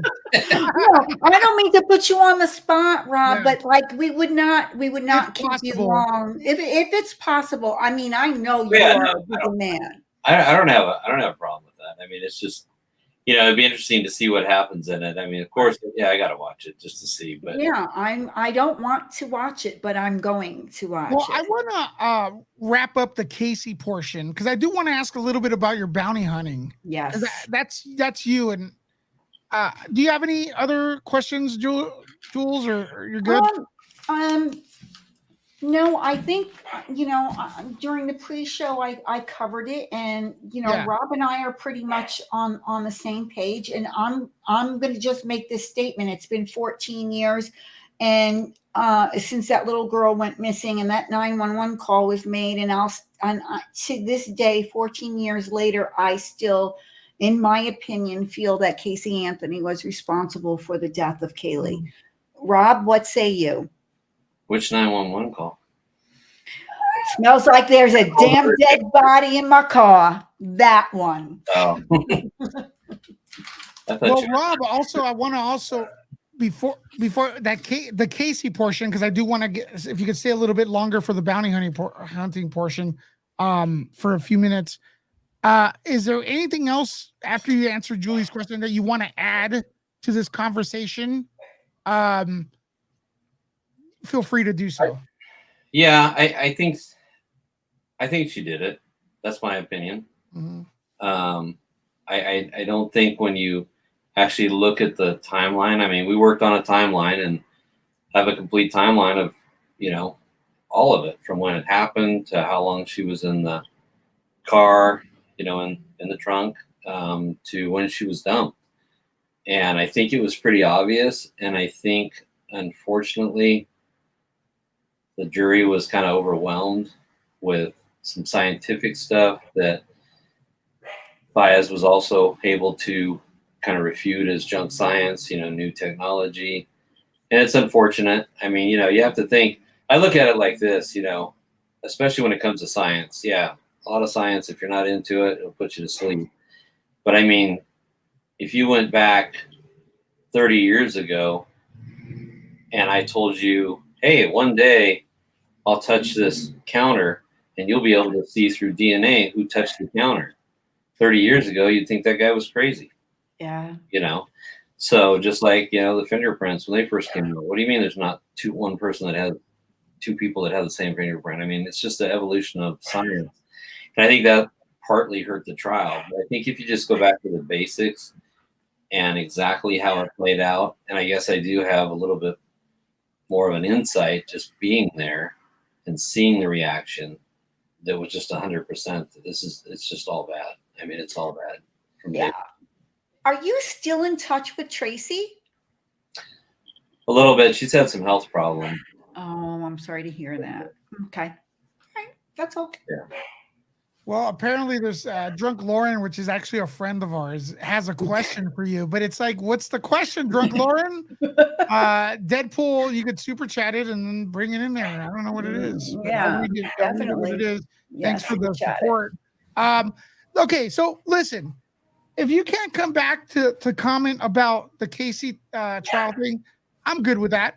I want to know about your bounty hunting. Is it possible to collaborate once in a while with you? And like when we have these cases, maybe ask your opinion. And I also want to ask you, you don't have to answer now, if one day I could come on a ride along with you and film some of this stuff, and maybe you could start some kind of YouTube channel where you could be our official bounty hunter. We've covered some cases. We do get traction, but I want it to be something in there for you. If we could get you some following, some people to come and entrust you with a case, if there's something like that we could do, then I would love to do it. Is that something you would want to do? Because I think, you know what? I'll say it right now. Dog, the bounty hunter, move aside. We got Rob, okay? Rob is our bounty hunter, baby. Let's move forward. We had competing shows at the time. You did. Yeah. See, we were on Nat Geo, which at the time he was on A&E. So A&E, everybody got. Nat Geo was kind of that higher package that you had to pay. So we didn't have as many viewers, but we had the same thing. A lot of people said that that's why we got involved with this case, was just to promote the show. It had nothing to do with that. We already had the show going. Well, sometimes like you report stuff. Look, sometimes your calling is X, whatever it is, and that calling brings in people. It doesn't mean you're doing it for people to watch. It's just that what you do gravitates a lot of people, and that's just the way it is. For example, we're covering this case. We have you on here. You know, you never asked for anything. You know, you're just coming there, right? Hopefully, we got you some followers as well. You look back at the videos, you're all over the place. We got this case coming up, the documentary. People are going to see you. But is that something? Could I do a ride along with you? I'm not letting you go. We can figure that out. Yeah, you're in LA. I'm in LA. You know what I'm saying? I'll wear a cap. I won't go bald because they're gonna think I'm one of the guys you arrested. I got that. You know, the stereotype. Yeah, go ahead. I can't, Louis. I just can't with you. Rob, how much? Here, Rob. Well, there's much more. There's a lot of layers to Rob for people that are not aware. He's not just a bounty hunter. Rob, tell us everything else you do. Oh boy. Lay it out there. People want to know. Started out bounty hunting. Well, I started in law enforcement first, then got into bounty hunting, then I actually went back to law enforcement for a little bit, then back to bounty hunting. Just bounty hunting was always in play because it was just more money. It could manage time better, go anywhere, do anything. I mean, it was just a good time. So continue to do that. In fact, actually, just last week when I was in court today, we had to race over to Colorado and snatch a guy on the last day before the bond expired and bring him back to California. So I left LA when I was down there, to Colorado, grab a guy, and then back to SAC, and then back to LA to get my truck to come back up north where I live. So because I always go back and forth. Because of that, I got into the training side. So I run a school in California. You got to be licensed to be a bail agent. You also have required training to do bounty hunting or recovery. So I run a school for that. So I teach that class. It's a 20-hour class. I do it twice a month. Once here, first of the weekend of the month, third weekend of the month down in LA. I also have a cafe, only because I thought I needed one more thing to do. It was next door. It's called Bounty Hunters, of course, up in Roseville, up in Northern California. And then I run a general agency, which is kind of the in-between insurance company and bail bond companies, kind of helps them with their liability, manage their liability. So there's about 40 companies that I help, keep them out of trouble, make sure they know when skips are coming up, help them with, motions at court and things like that. So, but my real passion is cold cases and finding serial killers. And please tell us about this serial killer case that you have been working on. Well, in a nutshell, since it's lasted the last 23 years, it's kind of hard to shrink it. But just briefly, the high points started when a girl went missing in '98 here locally. And back in '98, you didn't have all the cable channels, you didn't have all the, Nancy Grace, the crime shows. When someone was missing, it was kind of a big deal locally. People came out and looked for them. Kind of like Kaylee with Texas EquiSearch coming and searching, all that big stuff. Now because of social media and all the media that's out there, we can get bigger searches. But anyway, back in '98, a female went missing. I went out to help. My life in '98, I was bounty hunting, and we were finding anybody that didn't want to be found. So, it was like, how hard would it be to find this missing girl? Again, you didn't hear like people go missing all the time now. So I promised her dad I'd find her in '98, and I didn't actually find her body until 2012. And it was a roller coaster of befriending the serial killer, a lot of visits, a lot of letters, a lot of side trickery too, a little bit, and eventually getting the answers where they were charged. The two that were arrested were charged with 6 murders. We found 6 more bodies after the fact, and there's a possibility that there's close to 90 still to go. So it's been an ongoing crazy case. Not a lot of national attention, but you can search that too. I'll be out there all the way back then. I'm going to, because I find this extremely interesting. I know people must think I have this very morbid outlook on life because I find this subject fascinating. So I am going to look that up, Rob. I am. Yeah, I mean, I think if I look back on everything I've done through the different jobs and careers and things that fallen into, for example, with these cases, like, I don't think Leonard and I sitting down talking about bailing Casey out ever thought it would be where it is today. I mean, we didn't even expect that it would be that big of a deal. Who knew that it would get so much attention?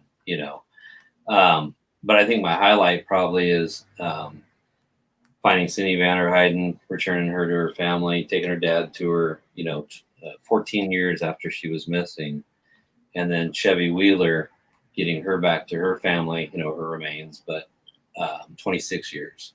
I think that's the highlight of what I like to do now, is just closing that hole of not knowing. When you're a family, you just don't know what happened to your loved one. It just tears you apart. I mean, I can't begin to explain the feelings. I don't have anybody missing in my family, but being around families like that, it's an emotional toll, and it takes a lot to get to that. But when you finally solve it and bring closure to that family, I mean, I don't think there's any paycheck that's better than that. Your life has changed tremendously since 2008 when I first met you. A lot of changes. Marriage, family, all kinds of things. Never been married. I thought you got engaged, didn't you? Well, I was engaged a couple times, but I wasn't married. Oh my God. I thought the engagement led to the marriage, and then you a couple of times, Rob. Not many, just a couple. And just like that, our female viewership has gone up. Yeah, exactly. Everybody's going to be on the prowl now, because I'm thinking all this time that you actually married. Because I remember when you announced being engaged. See, that's just like the fact that the media for I don't know how many years said that I was Leonard's nephew. They confused Tony and I. I know. Tony Padilla was his nephew that actually just posted the bond, but nobody ever saw Tony. They saw Leonard and I, so I became Leonard's nephew. I still get that today.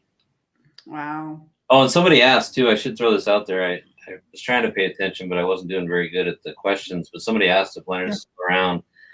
Yeah, Leonard actually lives in Spain now. He got out of bounty hunting about 10 years ago due to health reasons. Wasn't doing very good for a long time.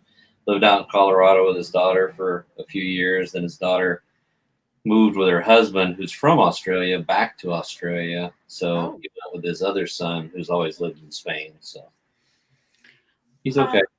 That's good. Drunken Lauren, I know what her question is. Okay. Okay, pizza. Lauren, yeah, Pizza. pizza. Okay, I know what she's referring to, and I think Rob will be able to. If Rob can't answer this, I can. She's referring to Cindy Anthony making the excuse that the smell in the trunk of the car came from rotting pizza in the trunk. Correct? Right. And that's where, well, there was pizza found in the trunk, but that was Casey putting the garbage bag from when she was over with Tony, when they had pizza one night. She took the garbage out. Instead of throwing it in the can, she put it in her trunk. And then when the car was towed, the tow truck driver said there was a bag of garbage in there, and there was a pizza, some rotting pizza, and that's where they were assuming the smell was coming from. But you can't get over George, walking up to the car as a prior homicide cop, smelling that smell, and then telling the tow truck driver he hopes it's not his daughter or his granddaughter in that trunk. That's right. George, of course, when they opened it with the blowflies, that was anybody that's in law enforcement that investigated things of that nature, that's a dead giveaway, blowflies. Mm-hmm. So. And I think people too took it out on the family, George and Cindy both, that, again, I go back to that, put yourself in that position, if you have a child or if you have a child and a granddaughter like that, and you're looking at the one child, because Casey's with them when Cindy went and got her, so she's not dead. I think in your mind as a grandparent or a parent, you don't ever want to just go, oh crap, she's dead too. She's dead. That's what it is in the trunk. I mean, I think your mind's going to keep you the farthest from that solution or that thought that you can. Even though on the outside, when you're not emotionally involved with it, you can go, oh yeah, it's pretty obvious what happened. So there's that too, I think. Deadpool Gaming with the super chat here. Thanks, buddy. Can you get Amber? Hold on. This is we get a little bit. Could you, as a bounty hunter, I guess, can you get Amber and bring her to Australia so we can finally charge her with perjury? Not on bail. You only get into stuff with bail. Well, she's in Spain, right? Did you follow the Amber Heard thing? A little bit, but not much. All right. Some of the much Casey we see in her. Yes. Not that extreme, obviously, but thanks for the super chat, buddy. You do PI work, obviously, as well. Any PI work for the stars of Hollywood? No, not lately. And I try to stay out of that. I try to stay out of the PI stuff. I usually use my PI license more for the, getting statements in the missing cases and finding people. I mean, I have a friend that's a retired homicide out of Reno, and another friend that is out of the area where the serial killers happen. And we've all been we were brought together with the serial killer case, basically, and started talking about things and, working on these basic cold cases and all these people that are still missing. And it's kind of funny. Another little story is that during COVID, everybody's home. Nobody's doing anything. So the three of us got on a Zoom like this, and we started talking, and we said, hey, let's work on some of these cold cases. We're not doing anything. And guess what? Everybody's home. So we started pulling out a case, going back and looking up. And what I would do is I would find the people, like, say, the next door neighbor that 40 years ago when the crime occurred now lives, in some other state. So I'd find them and we'd call them because obviously they're home. And we started talking to people.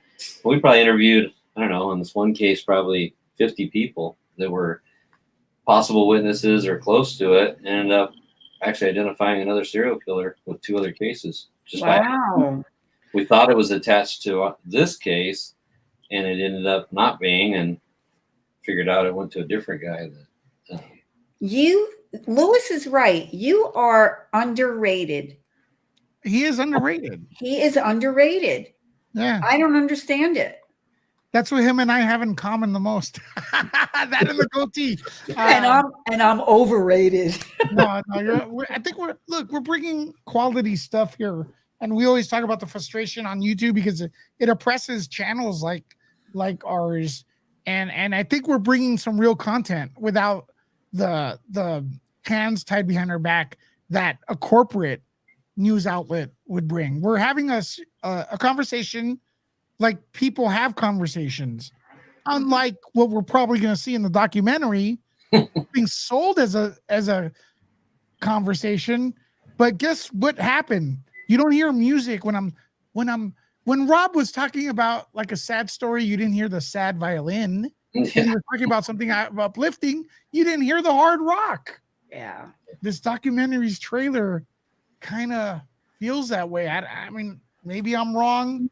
That's why I don't want to talk about things without seeing them. But also, we had a poll here, and guys, you could still vote. In 5 seconds, I'm gonna close it. Yes. 300, almost 400 people voted. 95% say yes, she is guilty. Casey Anthony is guilty, and 5% say no. So at least almost 20 of you feel that she's not guilty. I wish you guys would have called in, but I don't know if they're trolling. But I want to throw this out there in the chat right now before Lewis closes that poll. I did close it. Louis, what is wrong it's with been you? on for 4 hours, Julie. I know, but they voted in that poll prior to Rob coming on. I want to know after them hearing Rob, that percentage that thought she was not guilty, has any of them changed their mind? That's all, but too late now. Anyway, how is he came in here and showed more proof that she's guilty. Well, so it's going to be what, 120%. Whatever. Rob, thank you. Seriously, thank you from the bottom of my heart. I'm getting messages from, okay, Lauren wants to know about pizza being delivered to the house. Is that Rob, do you know anything about that? Yeah, that happened. Somebody played a joke and delivered pizza to the house. Because of the smell? Because that came out in the news, yeah. I remember that distinctly because Leonard was paranoid because, I mean, Casey was like, great, pizza, let's eat it. And Leonard's like, no, it could be poisoned. He was all paranoid about it. It was a bad joke. That's what it was. Okay. Yeah. Somebody just sent that message to me. Okay. So there you go, Lauren. Let's wrap it up. Yes. I want Rob go. Rob, from the bottom of my heart, man, thanks for coming on here. I know you're gonna get real busy moving forward and stuff. And I think this video it's almost at a few thousand views as we speak right now. It's probably gonna get more searches after tonight because the documentary and stuff like that. And I just want to let you know that you're always welcome on this channel. If you want to talk about something else or maybe a case you want to need help in, or just let the audience know that you're working on it, or if you have another show, you're always welcome here on Nerd Report. I want to tell you that the mods have been sharing your link. Maybe if you open another social media thing, we could send people over there in the future. Julie, anything else you want to add to that? No, Louis, I think, thank you, Rob. Seriously, from the bottom of my heart, I greatly appreciate you doing that. And if you're kind of upset because you were here so long, don't blame me, blame yourself. Because if you didn't send me a happy birthday message and said, and what do you think about Casey? You know, this would never have happened. I appreciate you doing this for me. I value you. And as what Lewis said, anytime you need airtime, let us know. Yeah. Now, I don't know if you're familiar. I don't know if you're familiar, but our channels sometimes get We get more views than Fox News, CNN at points. That's why they hate us. But Rob, last word before we go. No, it was nice meeting you and nice seeing you again. And thanks. Like you said, I have no problem coming back and, countering whatever this little fantasy documentary should be about. I love Rob. Sounds great. And don't forget, man, this is Nerd Report, your favorite. Here we go.